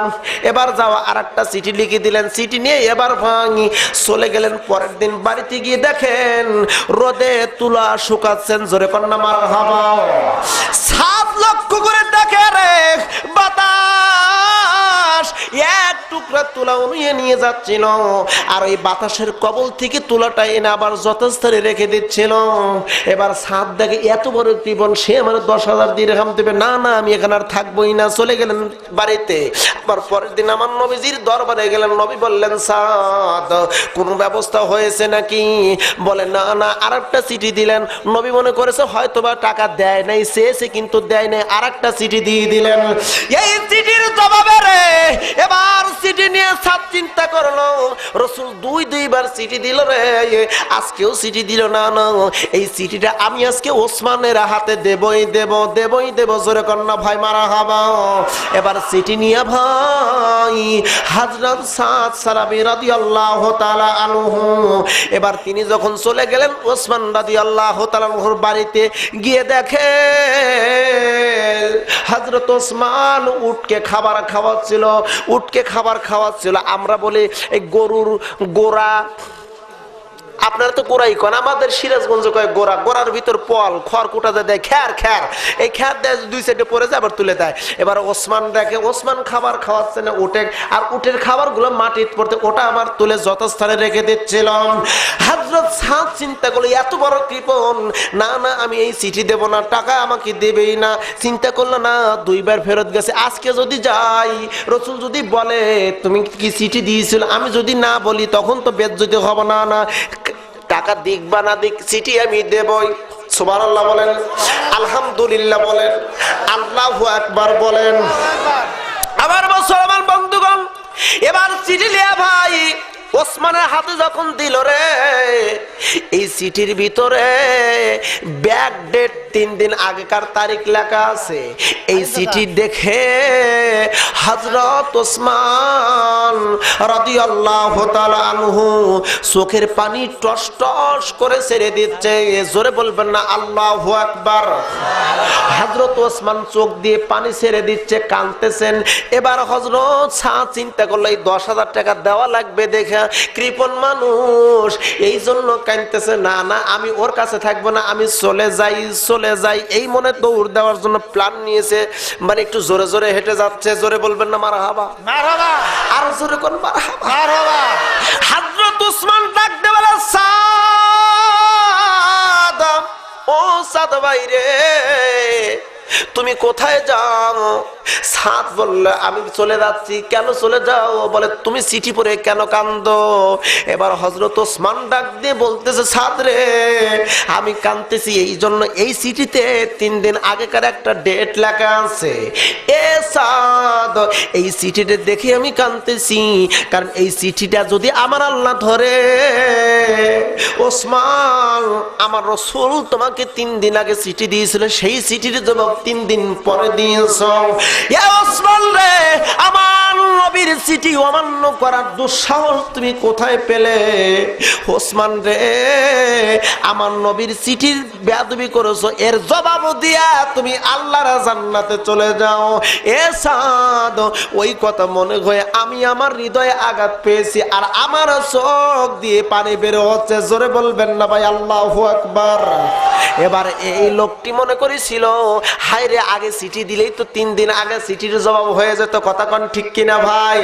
আমার মুসলমান বন্ধুগণ, আজকে সাধারণ মানুষ আলেম ওলামার বিরুদ্ধে যত প্রকার অপবাদ দিচ্ছে, কিন্তু একটা নিরপেক্ষ মন নিয়ে ভাই একটু চিন্তা করো, গবেষণা করো, একটু মনোযোগ দাও, আলেমের ওলামার সাথে একটু চলাফেরা করো, তুমি অবশ্যই বুঝতে পারবে। আর বলবে, হায় আফসোস, আমি তো এই আলেমের বিরুদ্ধে কি ফতোয়া দিয়েছিলাম, কি মতবাদ তৈরি করেছিলাম, কিন্তু না, আমি যতগুলো চিন্তা ধারণা করেছি সব চিন্তা একেবারে মিথ্যা, বানোয়াটি হবে। কথা কোন ভাই ঠিক করে? আর জোরে বলুন ঠিক কিনা? হযরত সাদকে এবার বলল, ভাই ঘরের ভিতর আসো, চলো যাই, উত্তম খাবার খাওয়ালেন। সাদ চিন্তা করে, হাই রে, এত বড় কেপটা মনে করেছিলাম, কিন্তু কি সুন্দর খাবার খাওয়ায় আমার মুসলমান বন্ধুগণ। এবার সাদকে খাবার খাওয়াইয়া ওসমান রাদিয়াল্লাহু তাআলা আনহু বাহিরে আসলেন। বাহিরে এসে একটু সূর্যের দিকে তাকায়, কপালের উপর হাত দিয়ে লক্ষ্য করে দেখেন তার কাফেলা আসতেছে, বাণিজ্য থেকে একটা কাফেলা আসতেছে। সাদ রে, একটু অপেক্ষা করো। অপেক্ষা করার পর 7টা মতান্তরে 11টা উট, মাল বোঝাই উট, এই উটগুলো হযরত ওসমানের কাছে চলে আসলো। এবার ওসমান ডাক দিয়ে বলতেছে, এ সাদ, তোমার এই উটের মধ্যে কোন উট তোমার পছন্দ হয়, ওই উট আর উটের মাল তোমাকে দিয়ে দিলাম। হযরত ওসমান রাদিয়াল্লাহু তাআলা আনহুর কথা শুনে ভাই এবার সাদ বড় উট, সর্দার উটের লাগাম ধরে টেনে নিয়ে যাচ্ছিল। এবার সর্দার উট যেদিকে যায়, বাদ বাকি সব উট সেই দিকে যায়। সুবহানাল্লাহ বলবেন না? সুবহানাল্লাহ। আর দিকে কান সুবহানাল্লাহ। সুবহানাল্লাহ। উট এবার সর্দার চিনলো, আমরা মানুষ সর্দার চিনলাম না। কথা কোন ঠিক কিনা? উট সর্দার ছিল, আমরা চিনলাম না। আমরা সর্দার চিনেছি মুসআলা, মুসাল্লাহ, দাড়ি নাই। কথা কোন, কথা কোন। আমরা নেতা চিনেছি মুসালা, কিন্তু দাঁড়িয়ালা নেতা ধরলেন না। একটাবার ধরেন কিসমত খুলে যাবে। কতক্ষণ ঠিক কিনা ভাই? আমার মুসলমান বন্ধুগণ, এবার মনোযোগ দিয়ে শুনুন রে বাবা। কারণ হলো এই ওয়াজটা আপনাদের জন্য এনেছি, তাতে মনে হয় খুব কষ্ট পাচ্ছেন আপনারা। সিরাজগঞ্জের আর টিভির বক্তা কি ওয়াজ করে গেল, একেবারে ফাউল মার্কা ওয়াজ। জোরে বলুন, এই ওয়াজের ভিতর বাহিরের কোনো কথা আছে না? কোরআন হাদিসের কথা। কোরআন হাদিসে। আর ধীরে কোন কিসের কথা? কোরআন হাদিসে। আমার মুসলমান বন্ধুগণ, দাঁড়িয়ালার সাথে একবার ওঠেন, একবার বসেন, দেখেন আপনার কিসমত খুলে যায়। এই দাঁড়িয়ালার নাম রশিদ আহমদ গঙ্গোহী রাহমাতুল্লাহ আলা। সুবহানাল্লাহ বলেন ভাই, আল্লাহু আকবার বলেন। এই রশিদ গঙ্গোহী রাহমাতুল্লাহ আলার কাছে একটা চোর আসলো রে ভাই। এই চোরটা খুব নামী চোর, খুব বড় চোর। এই চোরটা এসে বলতেছে, ও আল্লাহর ওলি, আল্লাহর বান্দা, বড় আলেম, বুজুর্গ দিন, আমি আপনার কাছে এসেছি। আমি মৌলবীর কাছে ওয়াজ শুনেছি, জাহান্নামের ওয়াজ শুনেছি, জাহান্নামের ভয়াবহ শাস্তির কথা শুনেছি। ও হুজুর, আপনার হাতে আমি বায়াত নিতে চাই। আপনি আমার এমন কিছু আমলের কথা বলবেন যে আমলগুলো করলে জাহান্নামের আগুন থেকে আমি মুক্তি পাই। হুজুর, কিন্তু একটা শর্ত আছে, এমন নসিহত করবেন না যেই নসিহতের ভিতর আমার চুরি করা বন্ধ হয়ে যায়। এমন কোনো নসিহত করবেন না, মানে আমি চুরিও করব, আপনার নসিহত মানব, আমি চুরিও করব, নসিহত মানব, এমন নসিহত আপনি করবেন। আল্লাহর ওলি রশিদ আহমেদ গঙ্গে রহমাতুল্লাহ আলাইহি ডাক দিয়ে বলতেছে, ও সোর বেটা, আমি তোমাকে একটা উপদেশ দেই, তুমি 5 ওয়াক্ত নামাজ আদায় করো। জোরে বলেন কয় ওয়াক্ত? ধীরে বলেন কয় ওয়াক্ত? যারা বলবেন না তারা মনে করে নামাজই পড়ে না। জোরে করেন কয় ওয়াক্ত? এই দিক থেকে কোন তো কয় ওয়াক্ত? 5 ওয়াক্ত নামাজ পড়বেন। শর্ত হলো 5 ওয়াক্ত নামাজ যখন পড়বে তখন আজান দিয়ে তুমি আজান দিয়ে নামাজ পড়বে। 5 ওয়াক্ত তুমি আজান দিবে। জোরে কর না ভাই, আল্লাহু আকবার। একটাবার দাড়িওয়ালা টুপিওয়ালার সাথে মিশে দেখেন, দাড়িওয়ালাকে নেতা বলে মেনে দেখেন কি অবস্থা হয়। আমার মুসলমান বন্ধুগণ, নামাজের কথা কেন বললেন? কারণ আল্লাহ পাক রব্বুল আলামিন বলেছেন, ইন্নাস সালাতা তানহা আনিল ফাহশাই ওয়াল মুনকার। নামাজ অশ্লীল পাপাচার কাজ থেকে মানুষকে রক্ষা করে। আজকে আমরা নামাজ পড়ে সুদ খাই, আমরা নামাজ পড়ে ঘুষ খাই, আমরা নামাজ পড়ে দুর্নীতি করি, আমরা নামাজ পড়ে মাতলামি করি, আমরা নামাজও পড়ি জেনাও করি। তার মানে বোঝা গেল আমাদের নামাজ নামাজ হচ্ছে না। জোরে করে নামাজ হচ্ছে না, নামাজ হচ্ছে না। নামাজ না হওয়ার পিছনে অনেকগুলো কারণ আছে ভাই। ওই কথাগুলো যদি বলতে চাই আমি সময় পাবো না। আবার যদি কোনো একদিন সময় পাই নামাজের বিষয়ে আলোচনা করব। ও মুসলমান বন্ধুগণ, আমার সাথিয়ার বাইরা রে, এবার সোর বেটাকে বলা হলো 5 ওয়াক্ত নামাজ পড়বা, 5 ওয়াক্ত আজান দিয়ে নামাজ পড়বা। সোর বেটা বলল, হুজুর আমি চুরি করবো, নামাজ পড়ার সুযোগ আছে? বলে হ্যাঁ আছে। বলে হুজুর আমি আপনার হাতে হাত রেখে ওয়াদা করলাম 5 ওয়াক্ত নামাজ পড়াবো, এমনকি 5 ওয়াক্ত আমি আজান দেব, আমি আজান ছাড়া নামাজ আমি আদায় করব না। আপনার সঙ্গে ওয়াদাবদ্ধ হয়ে গেলাম। আমার মুসলমান ভাইরা রে, আমার যুবক ভাইরা রে, ভালো করে মনোযোগ দিয়ে শোনো রে বাবা। আল্লাহর ওলির কাছ থেকে ফিরে আসার পর দীর্ঘ কয়েকদিন অতিবাহিত হয়ে গেল, সময় চলে গেল। সময় যাওয়ার পর চিন্তা করলো, আমি যদি 5 ওয়াক্ত নামাজ পড়ি আর আজান দেই, আমার পেটে ভাত যাবে না, আমার স্ত্রীর পেটে ভাত যাবে না, আমার পরিবার পরিজন অনাহারে দিন কাটাবে না। না, আমি আজকে চুরি করতে যাব জমিদার, মুসলমান জমিদার বাড়িতে। জরবান কোন জমিদার বাড়িতে? মুসলমান। না না না, হচ্ছে না, মানে এলো পাতারি হচ্ছে। একজন বলতে আরেকজন বলতেছে, একজন বলতে আরেকজন। একসাথে বলুন, কার বাড়িতে? মুসলমান জমিদার বাড়িতে চুরি করতে যাবে। আজকে রাত্রিতে ঈশার নামাজ আজান দিয়ে পড়েই জুব্বা দাড়ি মাথায় টুপি চলে গেলেন চোর চুরি করতে। দেখেন কি কাণ্ডরে ঘটলো রে ভাই। এবার চুরি করার জন্য ঢুকলেন। পাকা চোর তো পাকা চোর কিন্তু সহজে ধরা পড়ে না। আমি সিরাজগঞ্জ রোডে নেমেছি ভাই, চাষটালে বসে চা খাচ্ছি, পকেটে টাকা ছিল, মাশাআল্লাহ চোর নিজের মনে করে নিয়ে নিয়েছি, একটু টের পাইনি। শেষ পর্যন্ত হুজুরের পকেটে মার। আমি চিন্তা করলাম, হাই রে, এই বড় পাক্কা চোর। এই পাকা চোর ঢুকলো রে ভাই, মালিক টের পেল না, গেট দারোয়ানও টের পেল না। এবার ঘরের ভিতর ঢুকে চুরি করলো ভাই।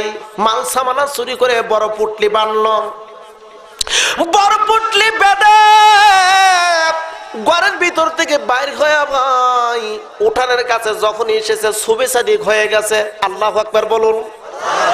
হুজুর বলেছে, বাবা রে চুরি করবে, চুরি করবো, আমার আপত্তি নেই, কিন্তু একটা কথা হলো, নামাজের যখন সময় হবে আল্লাহ লোকতে পড়বে।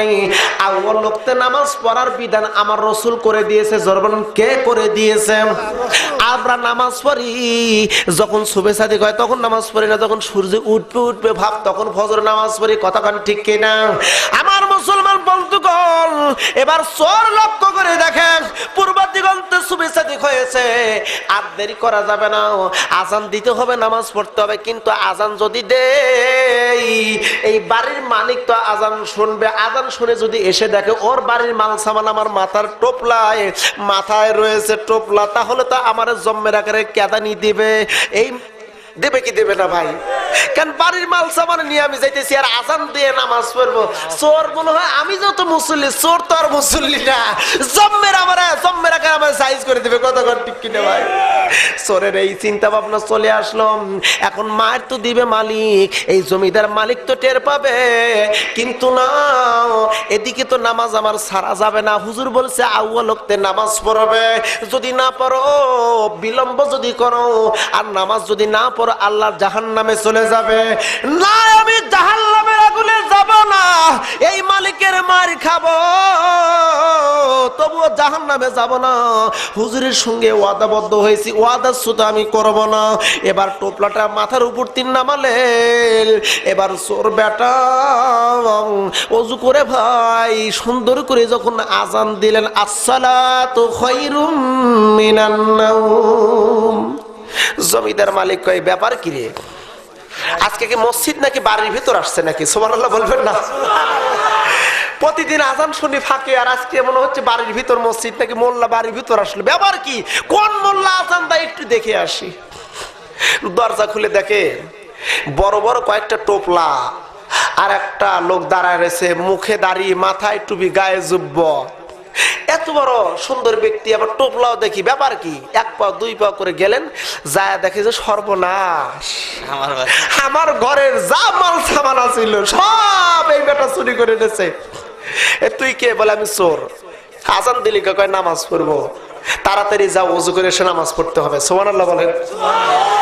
চোর মালিকে কয় তাড়াতাড়ি যা বেটা, দেরি করা যাবে না, আজানের টাইম, নামাজের টাইম হয়েছে, তাড়াতাড়ি ওযু করা হয়, নামাজ পড়তে হবে। আল্লাহু আকবার।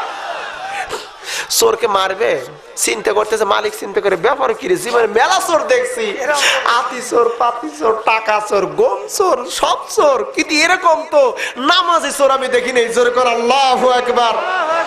আমার মুসলমান ভাইরা, এবার মালিক ওযু করে চলে আসলেন। ওযু করার পরে চোর কইতেছে, দেখেন জমিদার বাবু আপনি নামাজটা পড়ান। এবার জমিদার কয় জীবনে কোনোদিন আমি নামাজ পড়ি নাই, নামাজ কেবারে পড়া লাগে তাও জানি না, তো তুমি কি নামাজের ইমাম হও, আমি মুসল্লি হই। তুমি তো ইমাম হও, আমি মুসল্লি হই, ঠিক আছে আমি তো ইমাম হই। চোর ইমাম আর বাড়ির মালিক হলো মুসল্লি, মুক্তাদি। সুবহানাল্লাহ জোরে কর। এবার চোর বেটাকে ডাক দিয়ে মালিক কইতেছে, শোন তুই যে নামাজও পড়িস, চুরিও করিস, আসলে ব্যাপারটা কি কত? কলে আমি রশিদ আহমদ গঙ্গোহী রাহমাতুল্লাহ আলাইহির হাতে বায়াত নিয়েছি যে হুজুর আমি চুরি করব, তবে আপনি কিছু নসিহত করেন, আমি নসিহত পঙ্খানো আদায় করব। সুবহানাল্লাহ জোরে বলেন। হুজুর আমাকে বলেছে 5 ওয়াক্ত নামাজ পড়বে, 5 ওয়াক্ত আজান দিয়ে নামাজ পড়বে, এজন্য আজানের টাইম হয়েছে, আপনার এই বাড়ির ভিতরে নামাজের সময় হয়ে গেছে, এজন্য বাড়ির বাহিরেও আমি যেতে পারি নাই, এখানে আমি আজান দিয়ে নামাজ পড়ছি। চিন্তা করলো আমার মায়ের ভয়ে করলো না, অথচ সেই হুজুরের কথা মানলো, জাহান্নামের আগুন ভয় করলো। এই সাংঘাতিক চোর না, ছোটখাটো চোর না, বড় মাপের একজন চোর। সুবহানাল্লাহ জোরে কর।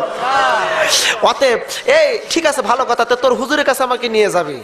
বলে না, আমার হুজুরের কাছে তোমারে নিয়ে যাবো মানে?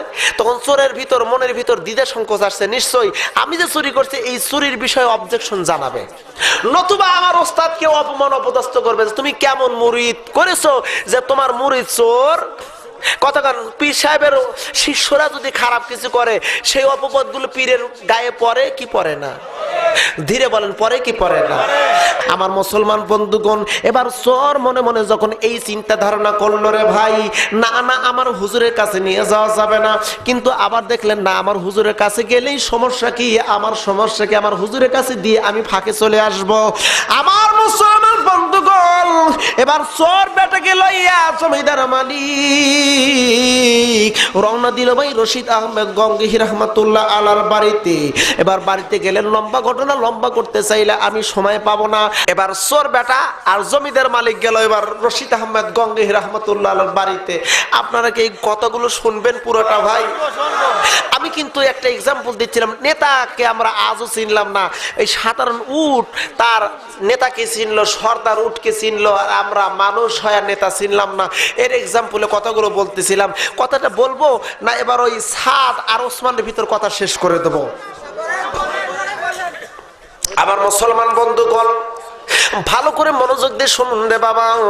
এই রশিদ আহমেদ গঙ্গোহী রহমতুল্লাহ আলাইকে ডেকে বলতেছেন, হুজুর এমন কি ওজিফা দিলেন যেই ওজিফা আপনার চোর আপনার এই শিষ্য পঙ্খানুপঙ্খ মানতে পারে। হুজুর গো, আমিও আপনার হাতে বায়াত নিয়ে আমি আবার আপনার নসিহত অনুযায়ী আমি চলতে ফিরতে চাই।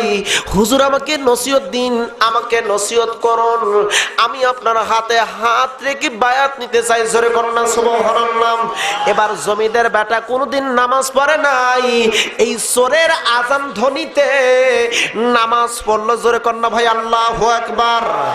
আমার মুসলমান বন্ধুগণ, আজকে বাংলার জমিনে 2.5-3 লক্ষ মসজিদ আছে রে ভাই। 2.5-3 লক্ষ মসজিদের মসজিদ আছে না নাই? আছে। এই মসজিদের মসজিদ আছে না নাই? পাবনা যারা অসংখ্য মসজিদ, হাজার হাজার মসজিদ রে বাবা। এখন আপনারা বলেন তো, এই মসজিদের আজান শোনার পর কোন মুসল্লির অন্তরের ভিতর ধাক্কা দেয় কি দেয় না? যদি ধাক্কা দেয় তাহলে বুঝবে মসজিদের আজানের স্পিড আছে, মসজিদের আজানের তাসির আছে। লক্ষ্য করুন আজানের তাসির কারে বলে, লক্ষ্য করে দেখুন। বাংলার জমিনে সিলেটের ভূমিতে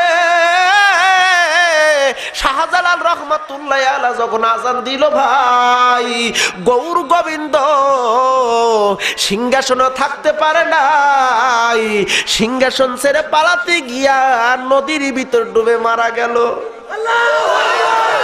আজকে আজান দেই, আমার দেশের হরে রাম হরে কৃষ্ণরা কি কখনো বাড়ি হয়ে চলে যায়?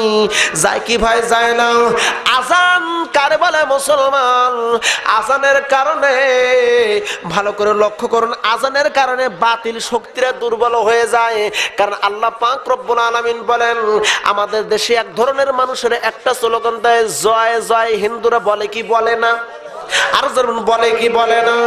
এই জয় শব্দের ভিতর আছে ক্ষয়, আর আল্লাহু আকবারের ভিতর উচ্চ মর্যাদা আছে। জোরে কোন আল্লাহু আকবার। আমার মুসলমান বন্ধুগণ, এবার এই রশিদ আহমেদ গঙ্গোহী রহমাতুল্লাহ আলাইহি ডেকে বলতেছে, হুজুর আমি আপনার মুরিদ হয়ে গেলাম, একটা অনুরোধ করি হুজুর, আমার কথা আপনি রাখবেন। কি কথা রে বাবা? বলে হুজুর আমার একটা অনুরোধ, এই অনুরোধটা হলো এই চোর আর চুরি করতে পারবে না, আপনার মুরিদ হয়ে চুরি করবে, এটা আমার একটা আঘাত লাগবে না। না, আমার জমিদারের অংশ থেকে অর্ধেক জমিদারি অংশ আপনার চোর মুরিদকে আমি রেজিস্ট্রি করে দেব। আমার মুসলমান বন্ধুগণ লক্ষ্য করে দেখুন, টুপিওয়ালা দাড়িওয়ালাকে একবার আমির হিসাবে, নেতা হিসাবে মেনে দেখেন, কেসমত খুলে দিবেন আমার আল্লাহ। জরবান খুলবেন কে? আল্লাহ। আর জরবান কে খুলবেন ভাই? এবার সর্দার উট যেদিকে নিয়ে যায়, বাদ বাকি সব উট সেই দিকে যায় ভাই। এবার সাদের এই উটের পিছনে যাওয়া দেখে ওসমান ডাক দিয়ে বলে, সাদ রে, আল্লাহ রসুলের সন্তুষ্টির জন্য রে সাদ, আমার যতগুলো উট আছে, মাল সামানা আছে, সবগুলো তোমারে আমি হাদিয়া দিয়ে দিলাম। আমার মুসলমান বন্ধুগণ, এবার হযরত সাদের মনের ভিতরে একটা কথা এসে যায়, হুজুর আমি জানতে চাই আপনি যে কথাগুলো বললেন, ইতিপূর্বে তিনটা কাজ আমি দেখেছি। রোদে আপনি গুড় শুকাচ্ছিলেন, তুলা শুকাচ্ছিলেন, এরপরে উটকে খাবার দিচ্ছিলেন, এর মর্ম আমাকে একটু খুলে বলুন। হযরত উসমান ডাক দেওয়ার, সাদরে এই যে গুড় আর তুলা আমার ছিল না, এটা ছিল মানুষের, এটা আমার কাছে আমানত দিয়েছিল, আর আমানতের জিনিস নষ্ট হবে, আল্লাহ পাক আমাকে ধরবে কিয়ামতের ময়দানে। না না, এই গুড় আর তুলা রোদে শুকাচ্ছিলাম, আর ওই পিঁপড়া নিয়ে যাচ্ছিল, রোদে বাতাসে নিয়ে যাচ্ছিল, ওর কবল থেকে আমি ছিনিয়ে এনে রেখে দিয়েছি যাতে আমানতের খেয়ানত নষ্ট না হয়। জোরে কন্ন ভাই আল্লাহু আকবার, আর জোরে কন্ন ভাই আল্লাহু আকবার।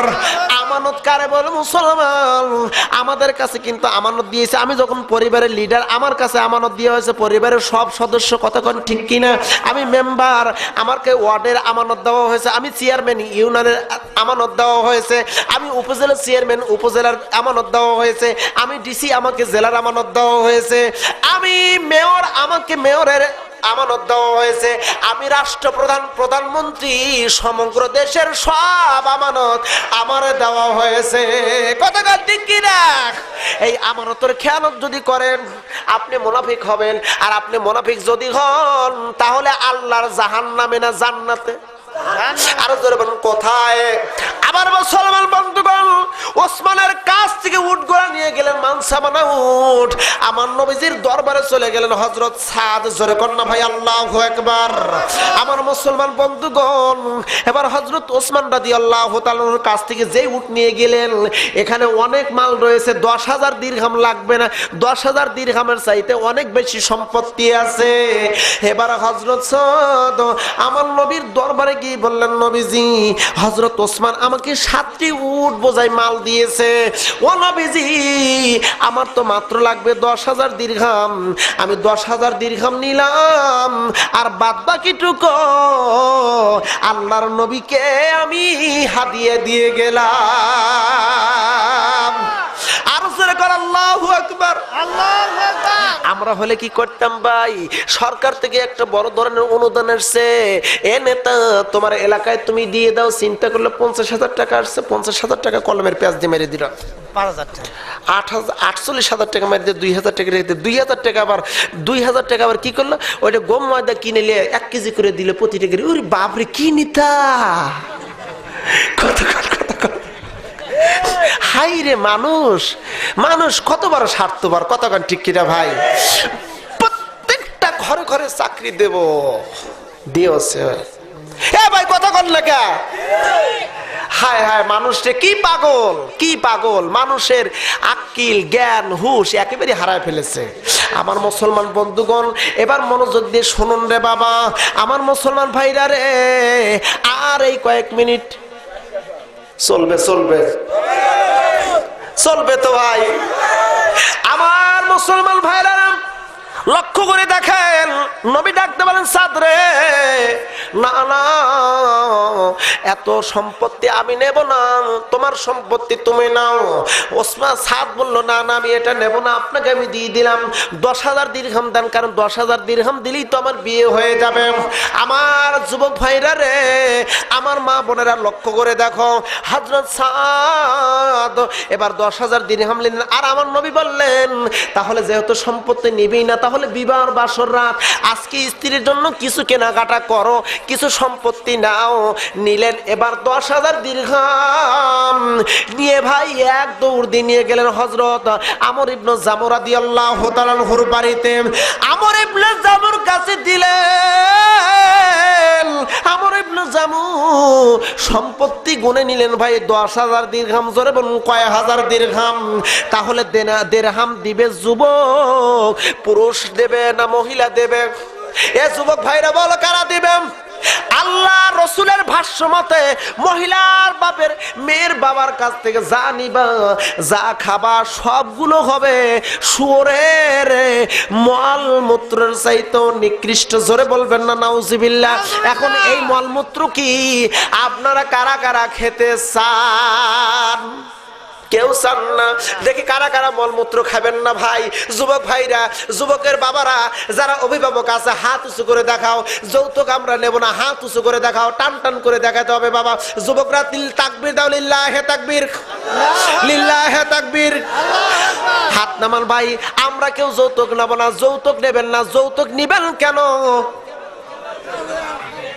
হাই রে কায়দা, কই হুজুর কি কায়দা মার দিল? জোরে করে আল্লাহু আকবার। আল্লাহুম্মা আমিন। এটা শর্টেই রব্বানা যালামনা আনফুসানা ওয়া ইল্লাম তাগফির লানা ওয়া তারহামনা লানাকুনান্না মিনাল খাসিরিন। আয় আল্লাহ, তোমার কুদরতের নজর দিয়ে তাকায় দেখো। আল্লাহ রে, তোমার রহমতের নজর দিয়ে তাকায় দেখো। পাবনা জেলার সাথিয়া থানার মটকা গ্রামের মসজিদের যুবকদের উদ্যোগে তাফসিরুল কোরআন মাহফিলের আমি গুনাহগার রাত 4:30টার দিকে তোমার দরবারে গুনাহ বিচলিত হাত তুলে দিলাম। আল্লাহ তাকায় দেখো আমরা গুনাহগার, আমাদের গুনাহ তুমি মাফ করে দাও। কত গুনাহ করলাম আল্লাহ, ওই গুনার দিকে তাকালে মাফ পাবো না। তোমার রহমান এবং রহিমের নামের দিকে লক্ষ্য করে আমাদের জিন্দেগির গুনাহ মাফ করে দাও রাব্বুল আলামিন। বাদ মাগরিব থেকে কোরআন হাদিসের আলোচনা চলতেছিল, গভীর রজনী পর্যন্ত কোরআন হাদিসের আলোচনা চললো। আমার দুর্বলতার কারণে আমি আর আলোচনা করতে পারলাম না। তোমার বান্দারা সারা রাত বসে কোরআন হাদিসের কথা শুনতো। আল্লাহ তোমার বান্দারা কোরআন হাদিসের আলোচনা সারা রাত শুনলে যত সওয়াব হয় সব সবটুকু আমাদের আমলনামায় তুমি দিয়ে দাও রাব্বুল আলামিন। এই মাহফিল কবুল আর মঞ্জুর করো। এই মাহফিলের যত সওয়াব হয় সবটুকু সর্বপ্রথমে বিশ্ব নবীর আরওয়ার উপর পৌঁছিয়ে দাও রাব্বুল আলামিন। নবী আদম থেকে শুরু করে তামাম পৃথিবীতে যত মুমিন মুমিনা অন্ধকার কবরের বাসিন্দা আল্লাহ তাদের আরওয়ার উপর সওয়াব দিয়ে দাও ও আল্লাহ। বিশেষ করে দিনকে জিন্দা রাখতে গিয়ে যে সমস্ত মুজাহিদ বাতিলের আঘাতকে, অস্ত্রের আঘাতকে, বুলেটের আঘাতকে ফাঁসির দড়িতে ঝুলে আল্লাহ শাহাদাত বরণ করে জমিনে ঘুমায় আছে তাদের আরওয়ার উপর সওয়াব দিয়ে দাও রাব্বুল আলামিন। বিশেষ করে মাবুদ জানি না আমরা যারা হাত তুলেছি কার জনম দুঃখী মা অন্ধকার কবরে ঘুমায় আছে, জানি না কার আব্বা অন্ধকার কবরে ঘুমায় আছে। আল্লাহ আব্বা মা যারা হারিয়েছে সে কা বলবো যে আব্বা মা হারানোর কি বেদনা। আল্লাহুম্মা আমিন। যারা মাকে হারিয়েছে তারা মা হারানোর কি বেদনা রাব্বুল আলামিন। ওই আব্বা মা যাদের বিদায় হলো আব্বা মার কবর জান্নাতের টুকরায় পরিণত করে দাও আয় আল্লাহ। বিশেষ করে আমাদের নিকট আত্মীয় স্বজন যারা অন্ধকার কবরে গেল তাদের কবর জান্নাতের টুকরায় পরিণত করে দাও রাব্বুল আলামিন। বিশেষ করে গো এই মক্কা গ্রামের মসজিদের উন্নতির কল্পে মাহফিলে যারা দান সদকা করলো, অনেকে অনেক নিয়াত নিয়ে নেক মকসদ নিয়ে সকলের নেক মকসদ তুমি পূরণ করো। আমার যুবক ভাইরা এই মাহফিলের ইন্তেজাম করেছে আল্লাহ, এদের ইন্তেজাম তুমি কবুল আর মঞ্জুর করো। যুবকদেরকে খালিদ বিন ওয়ালিদের মতন বানাও, ওসমানের মতন বানাও, ওমরের মতন বানাও, হামজার মতন বানাও আল্লাহ। এক যুবক মারা গেছে ফারুক হোসেন রাব্বুল আলামিন, গত কয়েক মাস আগে মারা গেছে। তার কবরখানা জান্নাতের টুকরায় পরিণত করে দাও রাব্বুল আলামিন। বিশেষ করে মাবুদ গো আগামী বছর যেন এরকম ভাবে তাফসীর মাহফিল করতে পারে কবুল আর মঞ্জুর করে নিও আল্লাহ ও আল্লাহ। বিশেষ করে তোমার দরবারে ফরিয়াদ জানাই, খাস করে তোমার দরবারে মানে মিনতি জানাই রে আল্লাহ। তামাম পৃথিবীতে আজ মুসলমানদেরকে নিধন করার জন্য মুশরিক ইহুদি খ্রিস্টানরা যেভাবে উঠে পড়ে লেগেছে আল্লাহ তোমার পক্ষ থেকে যদি বিজয় না দাও মুসলমানদের ঈমান নষ্ট হয়ে যাবে আল্লাহ। তোমার পক্ষ থেকে বদরের মতন বিজয় দাও, খন্দকের মতন বিজয় দাও, হুনাইনের মতন বিজয় দাও ও আল্লাহ। আমরা আমাদের ভুল বুঝতে পেরেছি, আমাদের ক্ষমা করে দাও, আমাদেরকে বিজয় দিয়ে দাও। বিশেষ করে আল্লাহ বাংলার জমিনের মুসলমানদের জান আর মালের নিরাপত্তা নাই, জান মালের নিরাপত্তা দাও, বিশেষ করে আলেম ওলামাদের হেফাজত করো আল্লাহ রাব্বুল আলামিন। আমাদের নেক মকসুদ পূরণ করো, আমাদের নেক উদ্দেশ্য কবুল করো, বিশেষ করে আল্লাহ তোমার নবীর শাফায়াত নসিব করো, নবীজিকে স্বপ্নে যোগে দেখার তৌফিক দাও ও আল্লাহ। বিশেষ করে খানায় কাবার মুসাফির না বানাইয়া অন্ধকার কবরে নিও না রে আল্লাহ রাব্বুল আলামিন। বিশেষ করে আল্লাহ কিয়ামতের কঠিন মুসিবতের দিন, যেদিন মাথার আদাত উপরে সূর্য থাকবে, মাথার মগজ গলে নাকের মুখ দিয়ে বের হবে, জমিন পুরে তামাক হয়ে যাবে, মানুষগুলো হাসরের ময়দানে দৌড়াতে থাকবে। সন্তান মার কাছে গিয়ে বলবে, মা হাসরের ময়দানে মা খুব কঠিন অবস্থায় পরিণত হয়েছি রে মা, মা এমন বিপদের দিন, তুমি আমারে একটু আশ্রয় দাও, আমারে কোলে তোলো। মা বলবে, আমার সন্তান দুনিয়ায় ছিল না, সুকান সুকান তুমি চলে যাও। এই লোকটি আবার স্ত্রীর কাছে যাবে, স্ত্রী একই কথা বলবে, পিতার কাছে যাবে, বন্ধুর কাছে যাবে, বান্ধবীর কাছে যাবে, সকলেই একই কথা বলবে। আল্লাহ এমন কঠিন বিপদের দিন, কোনো আমল কাজে না লাগলে আজকের আমল খালি নাজাতের জরিয়া বানিয়ে দিও আল্লাহ রাব্বুল আলামিন। আমাদের সকলের নেক মকসদ পূরণ করো, আমাদের নেক উদ্দেশ্য কবুল করো ও আল্লাহ। বিশেষ করে আল্লাহ এই মাহফিল আগামী বছর যেন সুন্দরভাবে হয়, কবুল করে নিও রাব্বুল আলামিন। ইসলাম কালেমা সম্পর্কে জ্ঞান দান করো ও আল্লাহ, কালেমার উপর অটল রাখো, মরণের সময়ে জবানে জারি করে দাও, লা ইলাহা ইল্লাল্লাহু মুহাম্মাদুর রাসূলুল্লাহ।